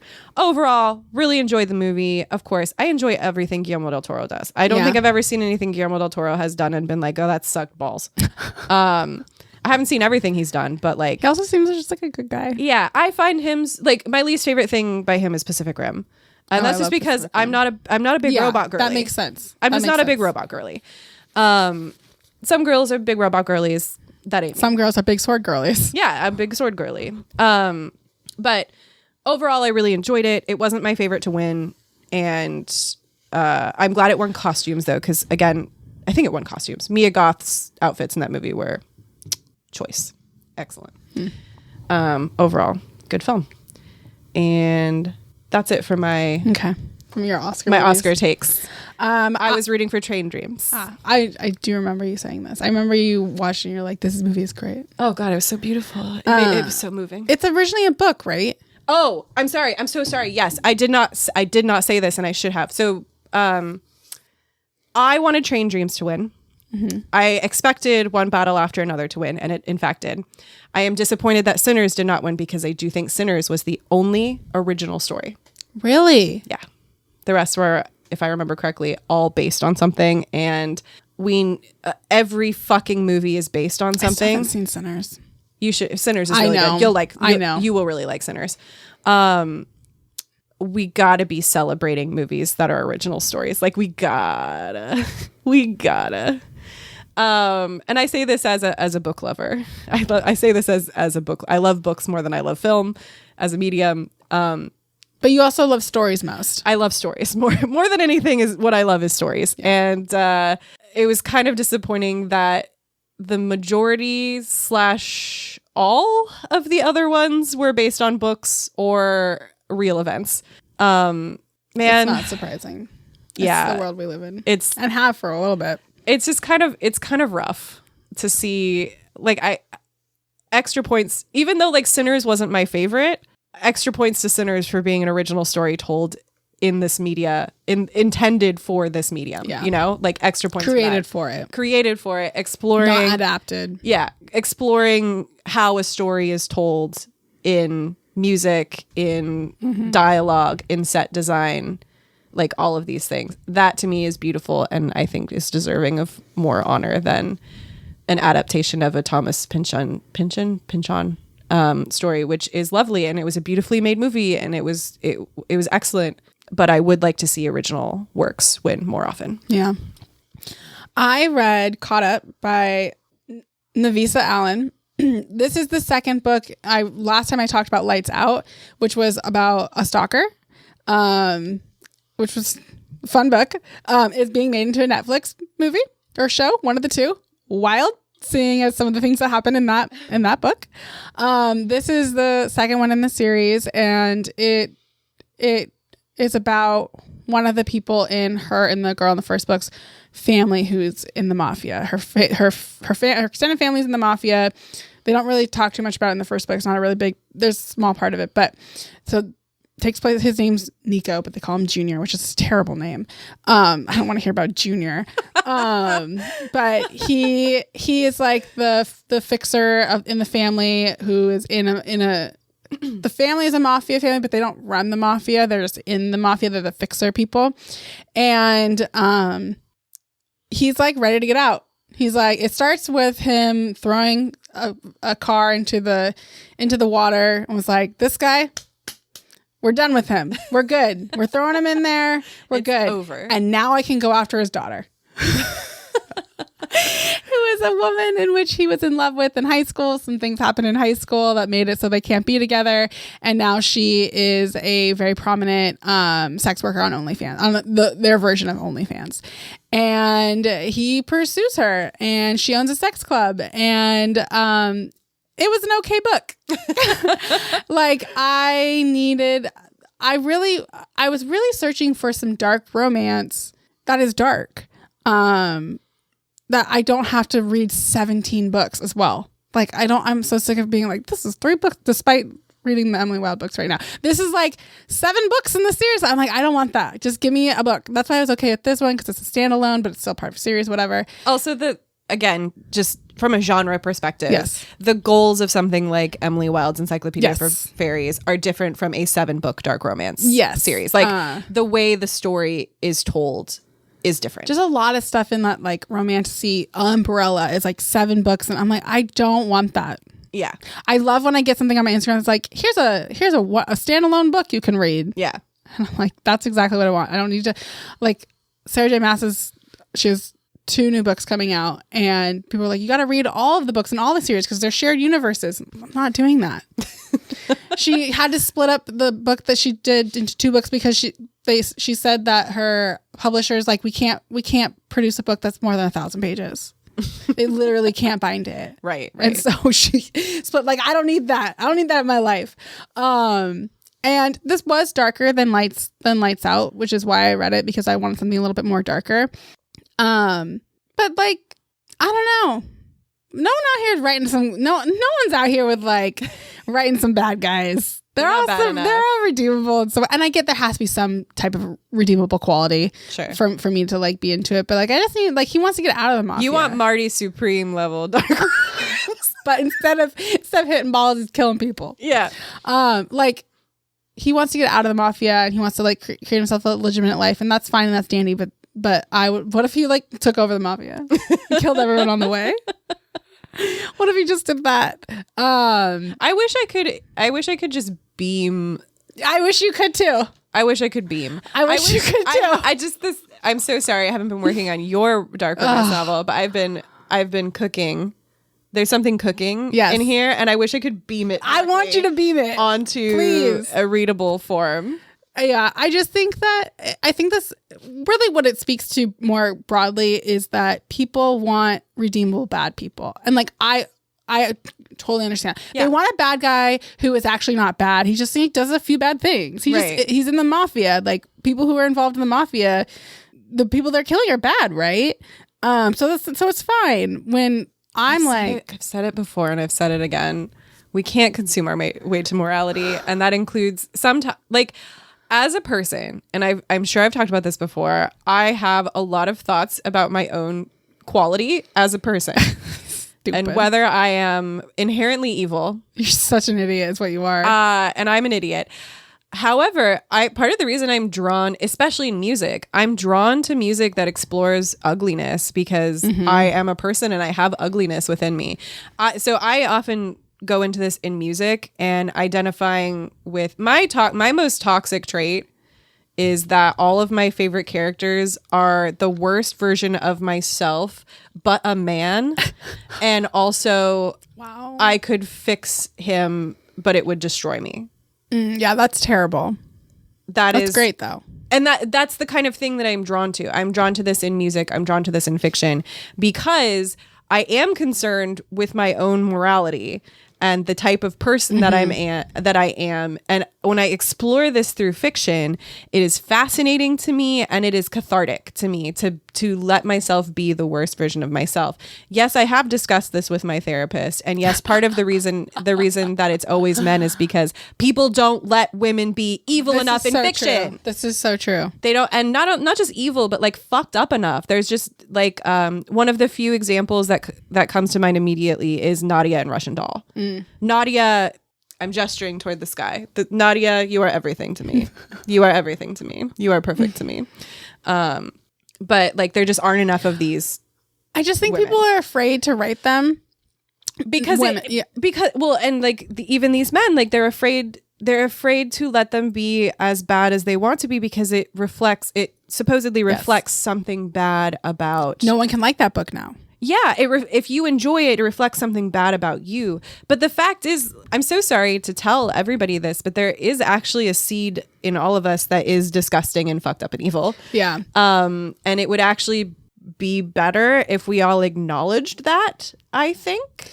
I think it's just cathartic. Like, there's a reason right now I'm craving that, like, or I was at least craving this, like, I just want to read about a really bad guy. There's a I don't know what the reason is, but there's a reason I want to read about I always think about this one mafia book. We don't all have to psychoanalyze ourselves the way that I do. We don't. I had an itch. I wanted to scratch it. Yeah. I couldn't really find anything that did, but there's like, there's some books where, what's the one book? I can't remember what it is, but it is, I think it's a retelling of Peter Pan, but he's Hook, and it's like you can get it in Target. Yeah. Where not the one where the reverse harem one, the different one. Not an actual fantasy. This one is a mafia book. Like a guy is rude to her in a club, and goes and like rapes him with a pipe in the back. Like that's bad, right? And his redeemable quality is because he loves her. Yeah. That's the redeemable quality. Right. Not because like, oh. See, Marty Supreme didn't even have that. Yeah. and Caught Up, you think the whole thing's going to go to, oh, he killed her father. She's going to find out this is going to be a big deal. How are we going to rationalize that? Well, it turns out he just got rid of him in like, everyone thinks he's dead, but he's not. He's living in like Sicily or something like that. Uh-huh. And it's like, no. Just kill him. So I don't know. Clearly I am not in the majority here. Uh-huh. And I think that people just, I don't know. I want a bad guy. Yeah. And I don't have the time to read all these books to find it. Right. So I'm going off of what people are like, yeah, this guy, he's terrible. And I'm like, he's terrible with a lot of redeeming qualities. Yeah. He wants out of the mafia and like to help her. We're like sex positive person, doesn't have an issue with her being on OnlyFans and owning a sex club. Those are not saying that he should, but like all these things that are like should be points of contention in their relationship. Mm-hmm. Like we're ignoring all of them. Yeah. I think these things, it sounds like to me, are writing in the romance tradition specifically and not necessarily the dark romance. They're leaning on the romance and not the dark. And I think that's why I always like go back to Haunting Adeline and stuff, because she is just writing horrible people, a horrible murderous man who literally rapes her. And like, I'm not saying like, it sounds bad when I see that. I love these books, but like, there's something there, like there's something cathartic there. Right. And I think people are just afraid to write that, or they don't want to. Yeah. Or they don't want to, and I'm just not there. Some people do. I just don't read. I don't have enough time to read as much. Also, guys, turns out I'm dyslexic. I've been reading these books with my eyeballs because I found out that the dyslexia font works really well. I read a book in half the amount of time I would normally read a book. Crazy. So maybe I can read some more of these books, but there's so many people are like, this is so good. I'm like, I don't know. We'll find out. It's hard to have taste. You know what I think is going to do it? Alchemized. I have it on my Libby. I think that might end up doing it. Oh, wow. It's a really long book, though. I didn't get the audiobook, so we'll see how long it takes me. But I'm wondering how it's because a lot of these are written in a way that's really easy to get through. Sure. Which often means it's not the best writing, but often can also mean that it's easy to get through. Right. But I feel like Alchemist really just because I know he's just bad. Yeah. I know he's bad. So we'll see. I don't know. It was a fine book. The third one just came out. First of all, the main character is blonde. I have no.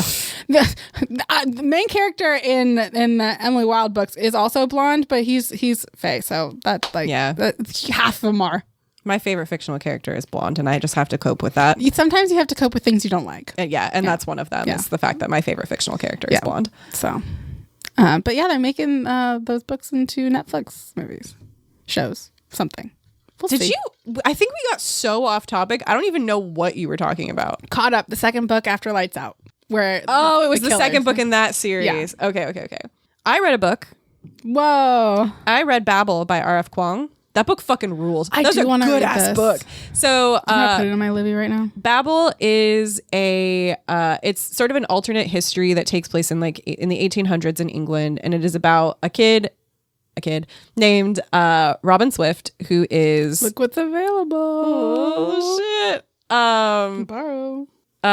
He is adopted by a professor at Oxford University and is essentially being recruited. Well, he's adopted because his mother dies in, he's Chinese. 22 hours for Babel.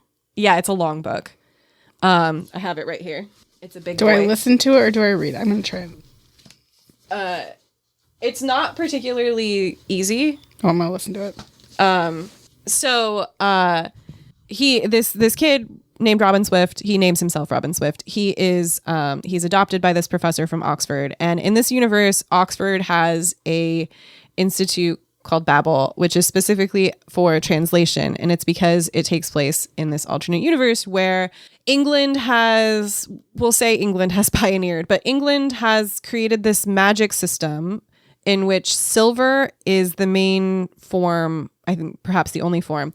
They create these silver bars, and the Institute of Babel explores the gaps in translation and uses those to create magic. So I don't remember exactly how it works, but so we're going to do my half remembered, my Wuthering Heights quotation marks, if you will, of Babel.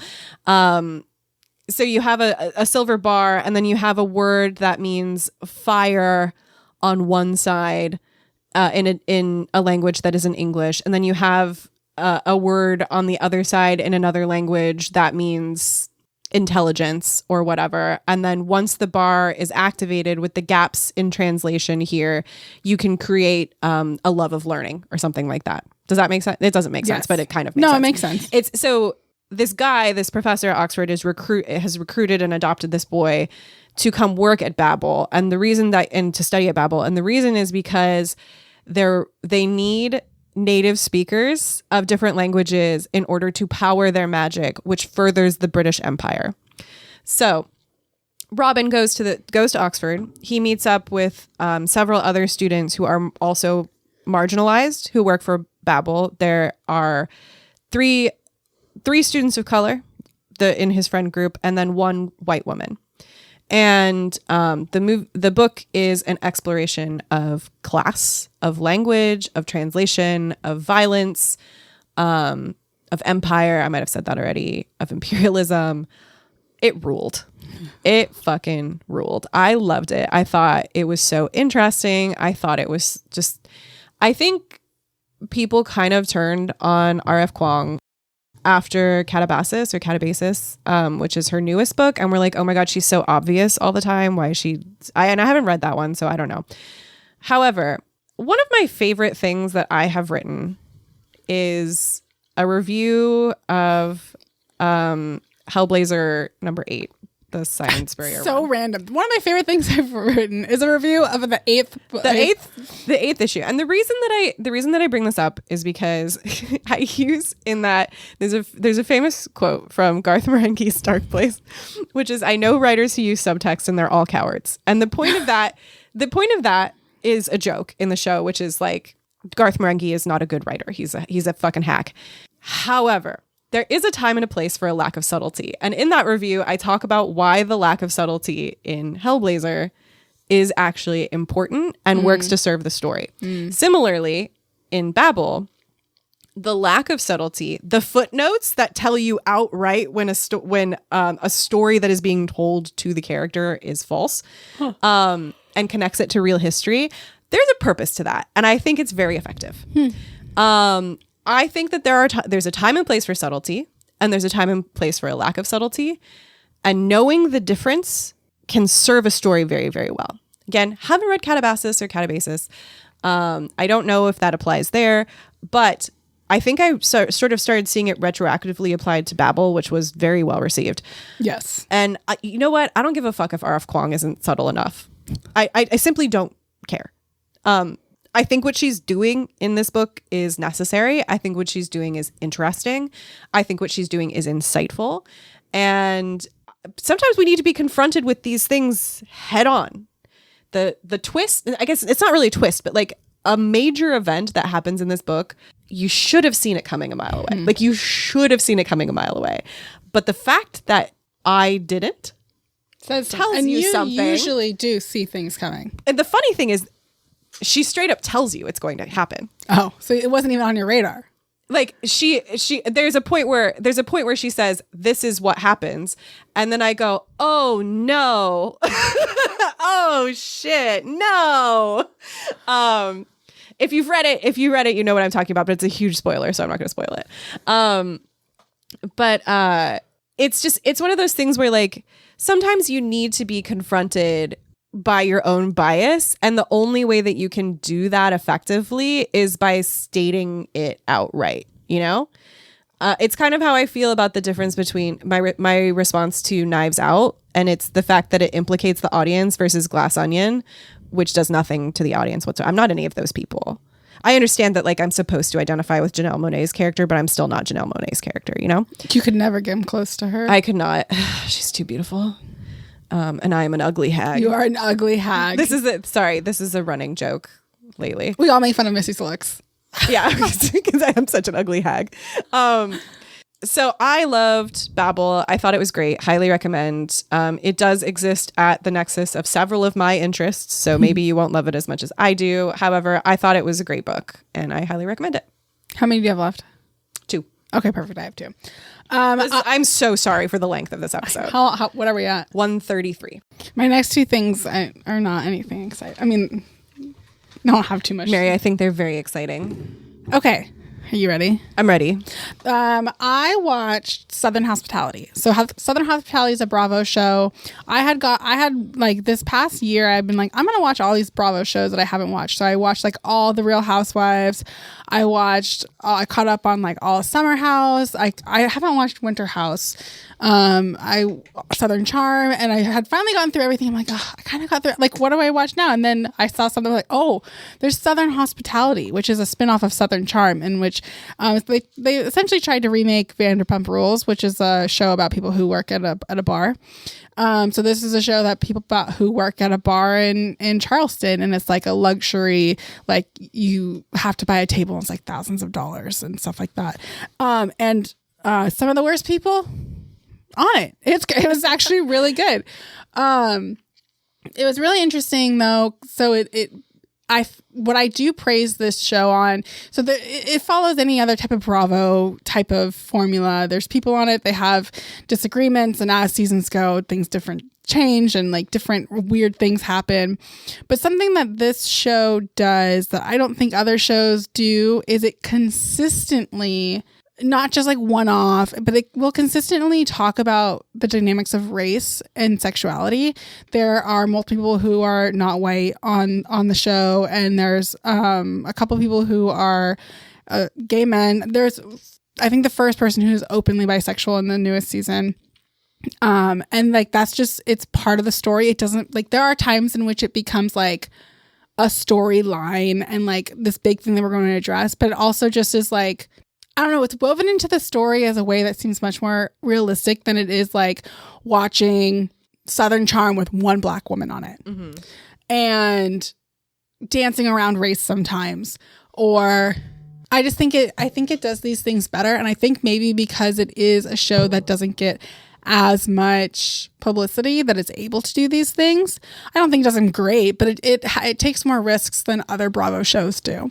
I think Summer House is starting to kind of maybe talk about that because they are actually having more people who are not white on the show.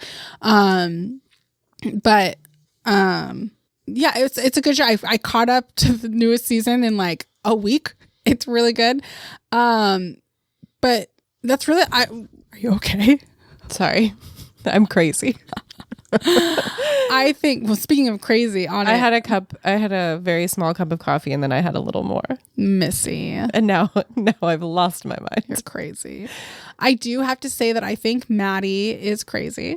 I think I know that she's like a good person now, like where we're at in this season, but like the fact that she lied so much about being on the phone with a woman who said that she had kissed her boyfriend. She had completely lied about not being on, and like when she found out, and like she was so convincing, and I'm like, everyone's just forgetting the fact that she lied about it. Y'all are insane. Emmy, I think, is the most insane, delusional person I've ever seen on television. She is with someone who's clearly cheated on her multiple times, and she has literal panic attacks at any time anyone wants to confront her. And she, in this last season, she called a black man. She said it seemed dangerous. She felt like she was in danger when she's around him. Oh boy. And everyone's like, what was really interesting is because I think on a lot of the shows, people have to be explained to why that is a dangerous thing to say. But because this show takes place in the South, everybody is aware how dangerous that is. And I thought that was really interesting. I think they're like, she's not aware because she's a fucking idiot. But like as soon as you said it, as soon as it was said, you could see everybody was like, 100% aware of why this is a dangerous thing to say, specifically because they're in the South. Mm-hmm. And I just think this show is more open with these types of things. And I assume that she's a white woman. She is a very white blonde woman who's engaged to a lawyer who is a horrible person.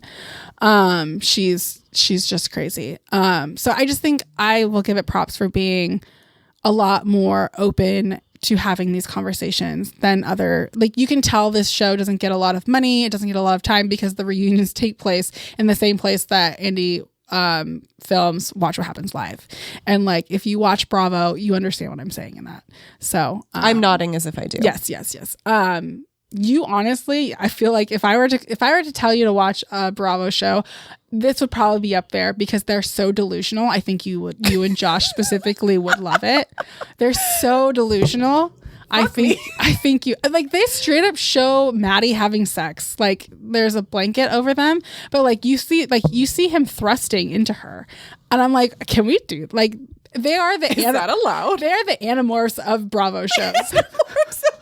Everyone, there's the episode title. Well, they're the Animorphs of Bravo shows. Everyone's like, oh yeah, people watch that, I guess, enough to where like it still has seasons. But how many people are like? Sounds like the Legends of Tomorrow of Bravo shows. Yeah, sure, you could say that.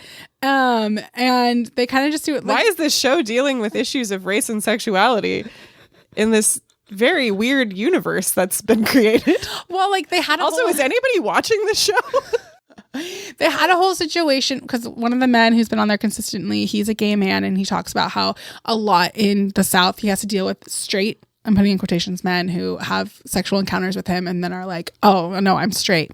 And he had a situation with somebody who is also on the show. They fell asleep after a long night, fell asleep in the same bed, and he woke up and he was like reaching around and touching him.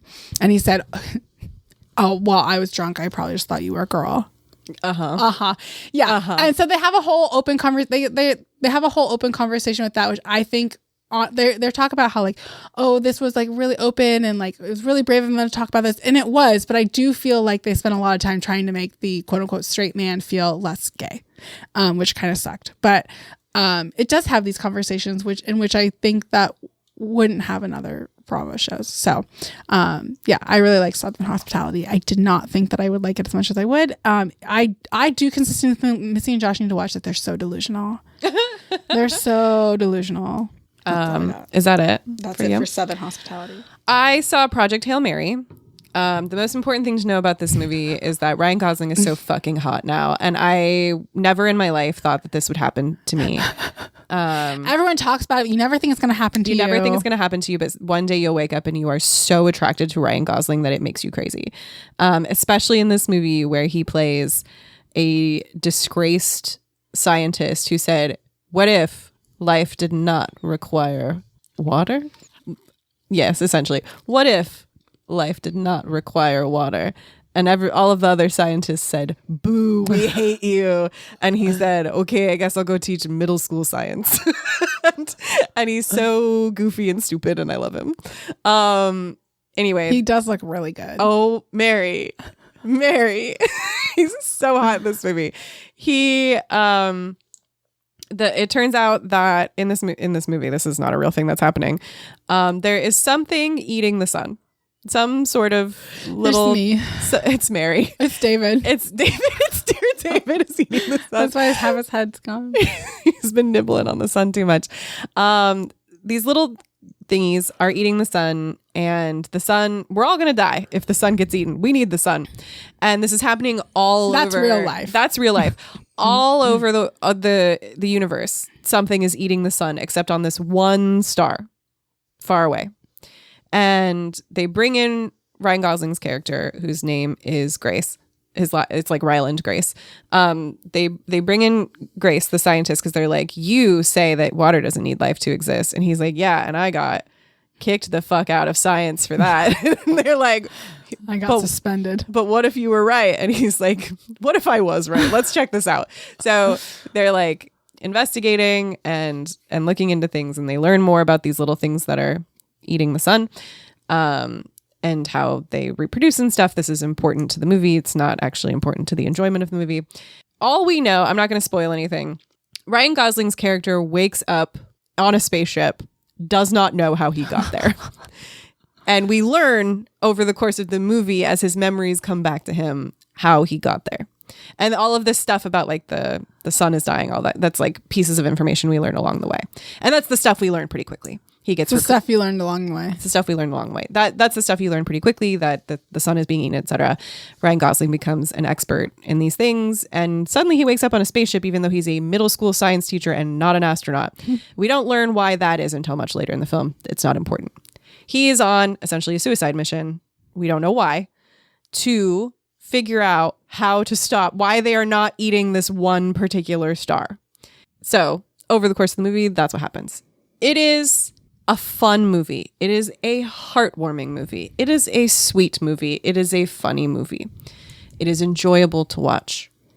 I talked about The Martian a while ago, both the book and the film. I love the movie. I did not like the book. I do not care for Andy Weir's style. He has some weird feelings in life. He does. I do not care for his way of writing characters, which is too fucking quippy for me. And especially in The Martian, every character sounded the same to me. And so I loved The Martian because I think Drew Goddard, who also worked on Project Hail Mary, is a great screenwriter. And Ridley Scott, as a director, had the grounding to make The Martian work. I think that there are very few people in the world who could have made Project Hail Mary tolerable to me. And those people are, in fact, the people who worked on the movie. Because Ryan Gosling is so fucking goofy and charming and hot. And that's important. Like, if you're going to look at like one person on the screen for 2 hours, might as well be him. It might as well be him. You need somebody who is capable of the earnestness and sweetness and humor to play that character the way that he was played. So good job, Ryan Gosling. Drew Goddard knows how to tell a funny joke visually and through dialogue, and he did a good job. Phil Lord and Chris Miller are the masters of taking things that should not be good and making them good. Cloudy with a Chance of Meatballs, 21 Jump Street, Spider-Verse. I haven't seen Cloudy with a Chance of Meatballs. Really? I'll have to have Alice watch it. Into the Spider-Verse, I don't know if that should have been good or not. It is good. It is amazing. It is good. But Phil Lord and Chris Miller, absolute experts at taking things that should not be good and making them good. Weren't they originally on Solo? Yes. And then they left, and that's why, and you can tell. Yes. You can tell that there was good there. So you have this trifecta of people who I think you could have swapped them, but I think in order for this movie to be tolerable to me, these pillars needed to exist. However, it also needed somebody in there to say, hey, this is actually kind of dark and fucked up. Let's let it be dark and fucked up. Because there were too many quips. There were too many jokes. There was moments of like profound sadness in this movie that lasted all of 30 seconds before we made another quip. And that I liked the movie, like overall. I thought it was good. I thought it was fun. What people are saying about seeing it on a big screen, it's totally worth it because of the visual. It's so visually striking. Yeah, it's meant to be watched. And the things that they do with the camera, the destabilization, the lack of gravity, the like twisting, all like, it's art. Yeah, absolutely. This movie excels visually, and not just because Ryan Gosling is on the screen. It is just a bonus. It's just a bonus that he's there, and he looks so fucking hot in it. It's like Missy is unable to live. It is unbearable how hot he is in this movie.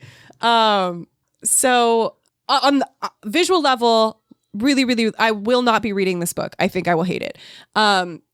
Visually, absolutely beautiful.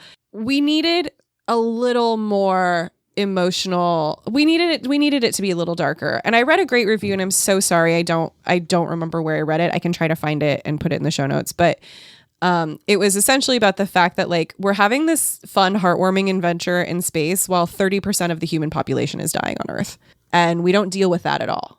The best part of the movie is it comes very late in the film, and I won't spoil it, but it is like the most genuine moment of holy shit, that's fucked up. Like I was like, that is supremely fucked up, and that's the best part of the movie is understanding exactly what led to this circumstance. And I can't really say anymore without spoiling it. I wish that this movie had leaned a little harder into the loneliness. And it does. It's like it's not trying to not, but it's also breaking the loneliness with a quip. And I want it to do less of that so that the humor is stronger. The lack, like the space between jokes makes the jokes funnier, in my opinion. When the jokes come too frequently, we can't feel the intense loneliness, because like, I'm sorry, Ryan Gosling is simply too charming and he looks like he's having too good of a time while he's all alone on a suicide mission. Yeah. You know what I mean? People are dying. Yeah. And like huge amounts of people are dying on Earth because the sun is being eaten. That said, I really enjoyed the movie.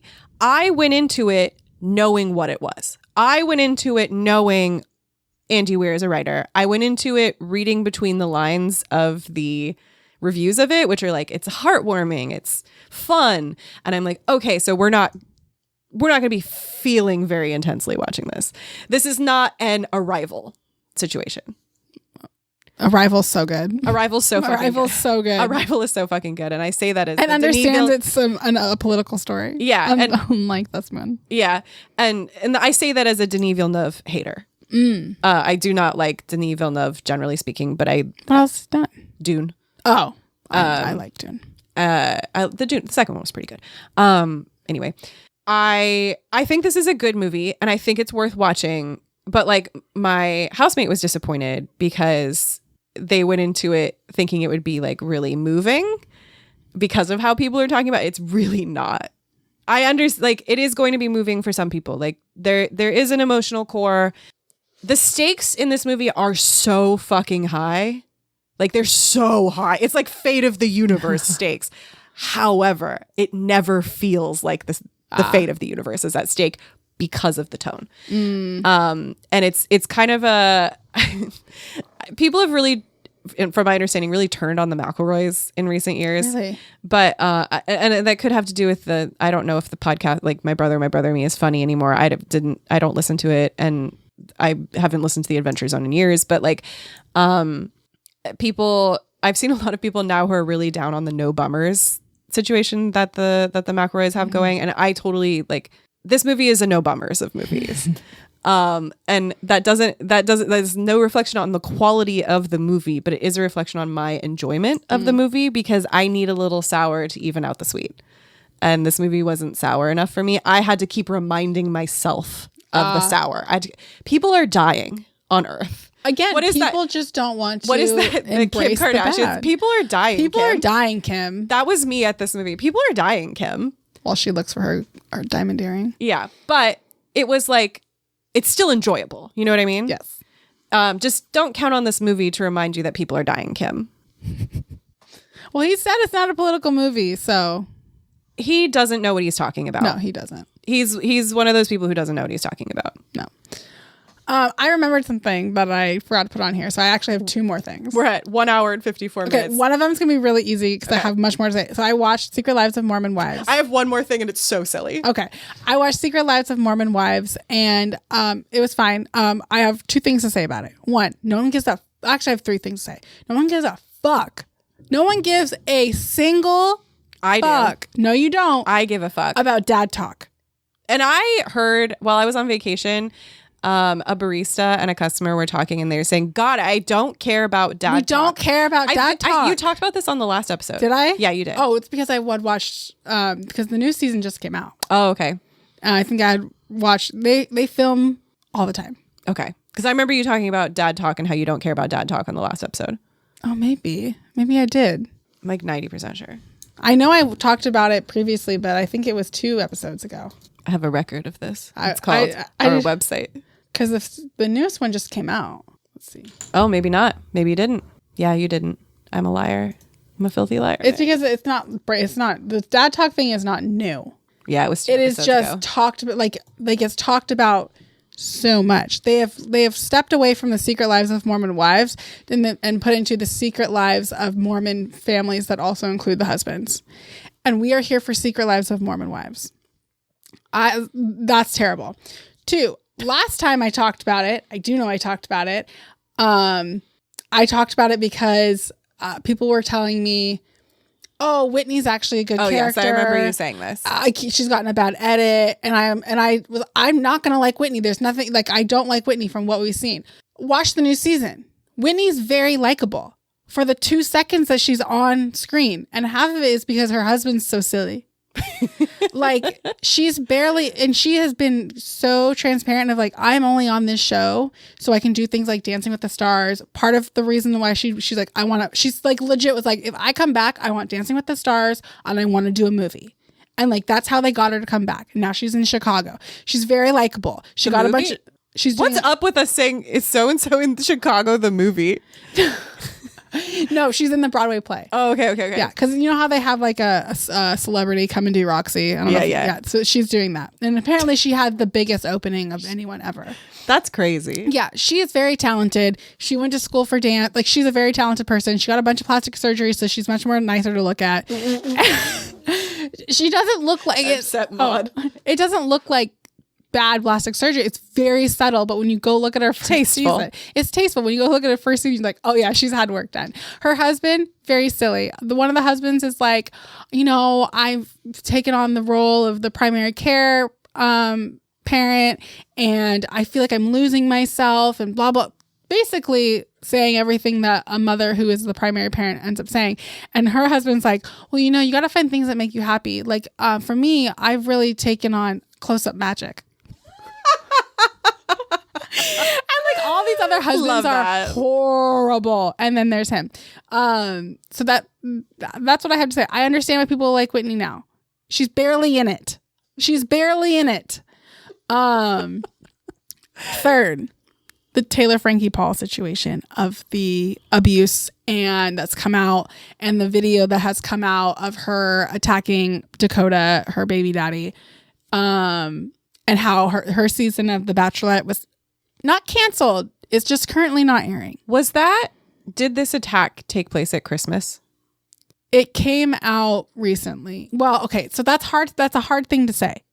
I only asked because of that weird ad I got on Pinterest that said "Deck the Halls, not your baby daddy," and I was like, "What does this mean?" No, it recently came out within like the past month.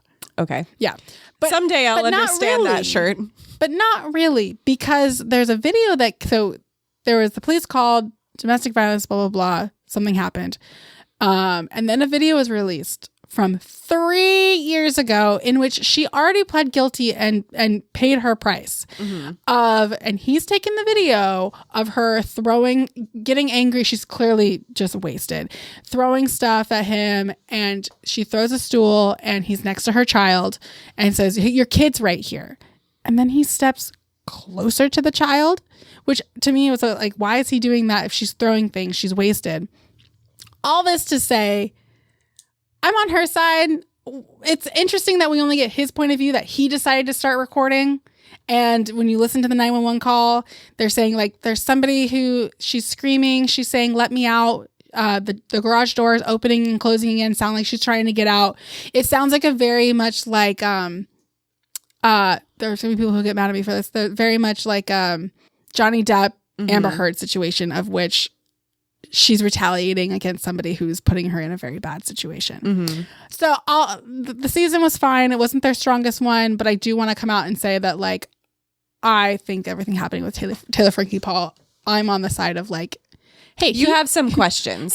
He's bad. He's really bad. And yeah, there's some questions there. I don't think what she did was good. But I also think that they're all bad. Like Taylor Frankie Paul, she's not a good person. She's simply not. She gets mad at him for sleeping with someone at the villa, and because they do the Vanderpump Villa, and then calls him. They haven't been together for a long time. Calls him, gets all mad, and then comes to find out that she starts talking about how she's slightly turned on by it. Like weirdo. Yeah. So I really just disliked that talk.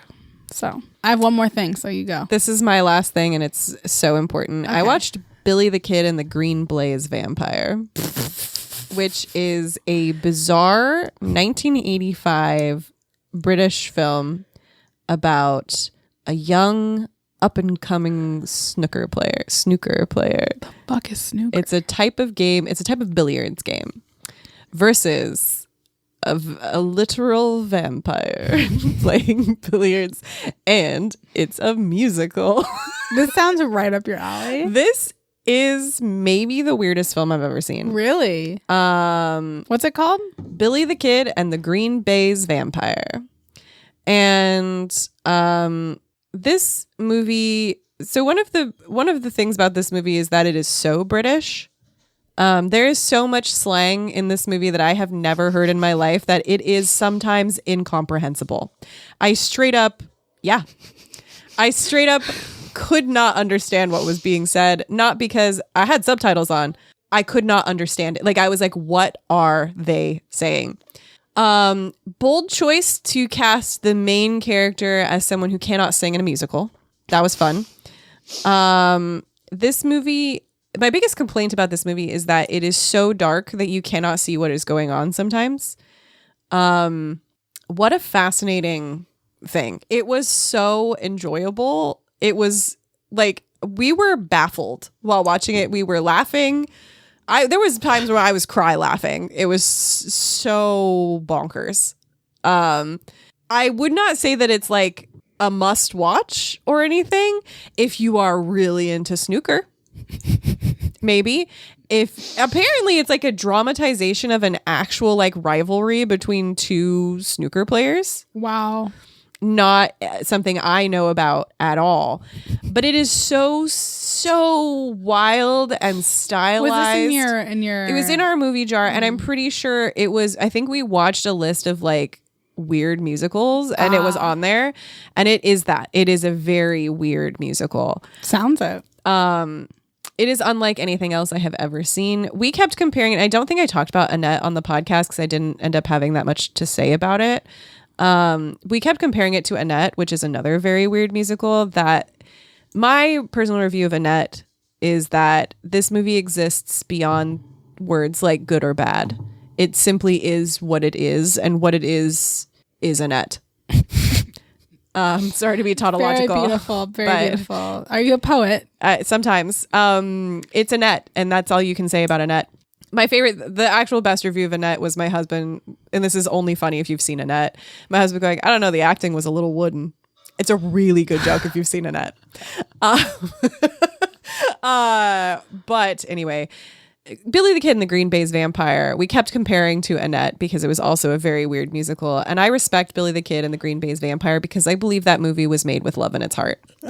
That movie was made with love in its heart and not an ounce of cynicism. It was doing what it was doing, and what it was doing was buck fucking wild, but it was made with love in its heart. Annette is a beautiful movie. It looks like it was made with a budget, but especially Adam Driver's performance in Annette was like, it felt cynical. It felt like it was trying to distance itself from being a musical in a way that, listen, not everybody likes musicals. And I get that. And I'm not saying that you all need to be listening to show tunes. What I am saying is disparaging an entire form of art because of the form of art that it is buck wild to me. Like, I cannot, like, it's fine to dislike a genre, but I actually think musical is a distinct form of art from just like stage play. Musical is an art form, and it is actually buck wild to me when somebody's like, I do not like musical, the genre. And I'm like, that's so crazy. How? Because like, musicals are very different from one another. I'm not saying you gotta like Cats, buddy. Don't ever come to Missy and say, I'm just not really into musicals. You will come away with a list. I'll be like, are you sure about that, buddy? Are you sure? Concept album can be musical if you try. Anyway, Billy the Kid and the Green Baize Vampire is a buck wild movie. It is available on Tubi for free if you want to see that. Perfect. It's crazy. Also, some really impressive camera work. And I know you probably didn't expect me to say that, but there's like some crazy long takes in that movie. Definitely didn't expect. I remembered the big thing. I was like, it would blow your noodle. I know I'm missing something. Bridgerton. Oh, yes, you did. So I watched the newest season of Bridgerton, the Cinderella story that is I think he's the middle child. He might be the youngest child. He looks like the oldest. He looks older than everybody by quite a lot. He falls in love with a servant girl. He doesn't know she's a servant girl. And spends the first half trying to figure out who she is, and it's great. The first half is so wonderful because they cut them up in 2 different halves because Netflix is stupid. And the first part is like he's starting to fall in love with this servant girl, but he doesn't know that she's the girl from the party, from the ball. And like he's learning like, oh, do I love her? What do I want to do? And lots of longing. That's what I want from Bridgerton. I want lots of longing. Second half, who's longing? I don't know her. Who is she? It's just pain, and not like in a good way. It's just like he's finally like, no, I love this girl, and everyone's like, well, you can't be with her. She's a servant. There's literally nothing you can do. And at one point, he's like, they finally have a sexual encounter up against the wall, and he's like, I have something to ask you, and she's like, I'm so ready. Ask me. And he's like, I want you to be my other woman. My bit on the side. My side piece. Yeah. Was it a ward? Mistress? Mistress? I want you to be my mistress. And he's like, I'm giving you this. And she's like, I hate you.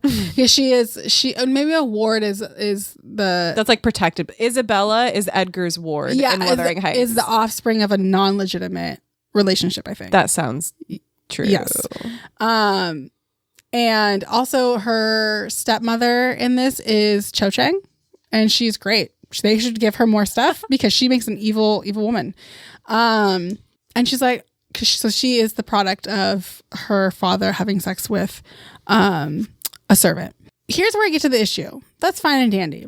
Instead of like really challenging this situation of like, hey, you can't be with a servant, it's never gonna work. Instead of like, he gets mad about it and all this stuff, they spend so much time trying to figure out how they can make it work. Like, so much time, meaning like 1 episode, but like they really just are like, well, let's sneak into here and find out what your will says, because I think he might have left you more money than you think, and this, that, and this. And it turns out they find a way to make it so she's not a servant. Mm-hmm. I'm like, but wouldn't it have been so much more fun if he had to deal with the consequences, and the family had to deal with the consequences of her being a servant, and he fell in love with her, and they live in a life of exile anyways, or try to make it work or push against anything, and they didn't. And I think we keep running into the same issue, Merri, which is I think that you keep reading and watching romance, and that's not actually what you're looking for. I want the romance part of it with the complication that we work through. Yes. So what I think you actually may want is like historical fiction. Yeah, I guess. I don't always want historical fiction though. No. I know what you're saying, but I just want people, like, I want to be challenged. You know, there are 100% times in which I want to read something that is so easy. Yes. Put it into my brain. I've done it. Now I'm gone. But like, I'm not the only person who felt this way about this season of Bridgerton, of like, why can we fight for all these other romantic relationships? And why can race not be an issue? But when it comes to class, and not only that, but we don't interrogate it. Mm-hmm. It just is. Mm-hmm. And we have one couple that came up from a lower class, but that's because it turns out the son is somehow in a line of, I don't know, Viscounts or something like that. And so they're able to do that. And their story is interesting. And I know people don't like their story, but I think it's interesting. So everyone can fuck off. I don't know. It's just like the longing of it was good. And now that we have that longing, it's gone.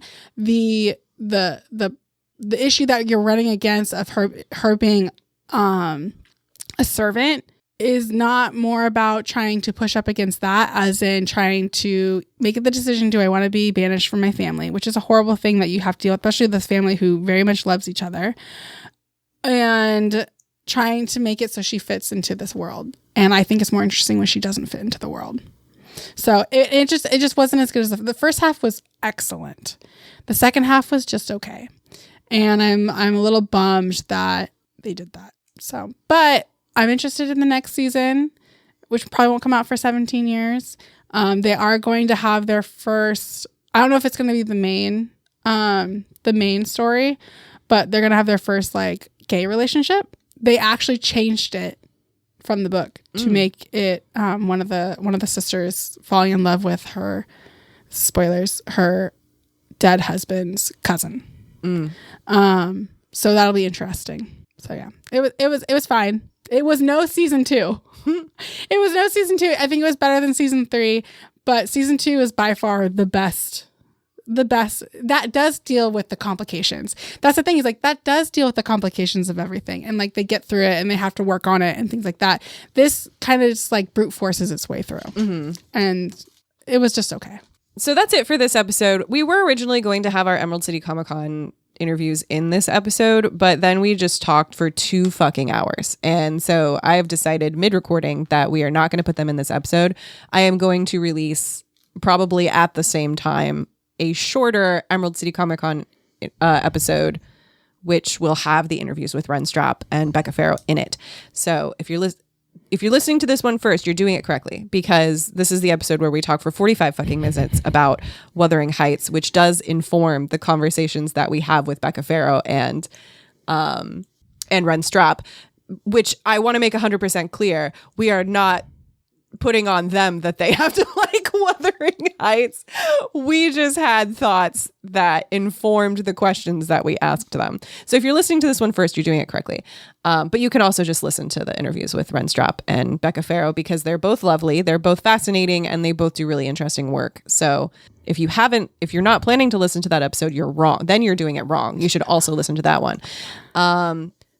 But that's it for this episode. Find us online at fakegeekgirlscast.com.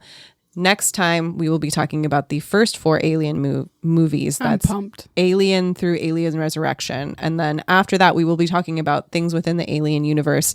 So we're probably not going to venture outside into the Predator stuff unless Merri says I should. I truly just want someone to watch the first Alien vs. Predator with me and agree with me that it's a romance. I did mention that to somebody, and I don't remember who it was, and they kind of thought about it for a minute, and then they were like, I could see it. It's not I could see it. It's true. It just is. It just is. So that will be coming up. It's going to be a little... We'll see. I'm so sorry about like the delays recently, but I've been traveling... My life is in shambles. It's not in shambles. I have a my child. Life is. Merri has you a can child. Just blame my child. It's all Merri's child's fault. Because she. No way. It's all Merri's child's fault, and it has nothing to do with me. Yeah. Period. That's not true. That's a lie. Yeah. Yeah. That's it. Catch you on the flip side of Emerald City. Eddie. Stupid.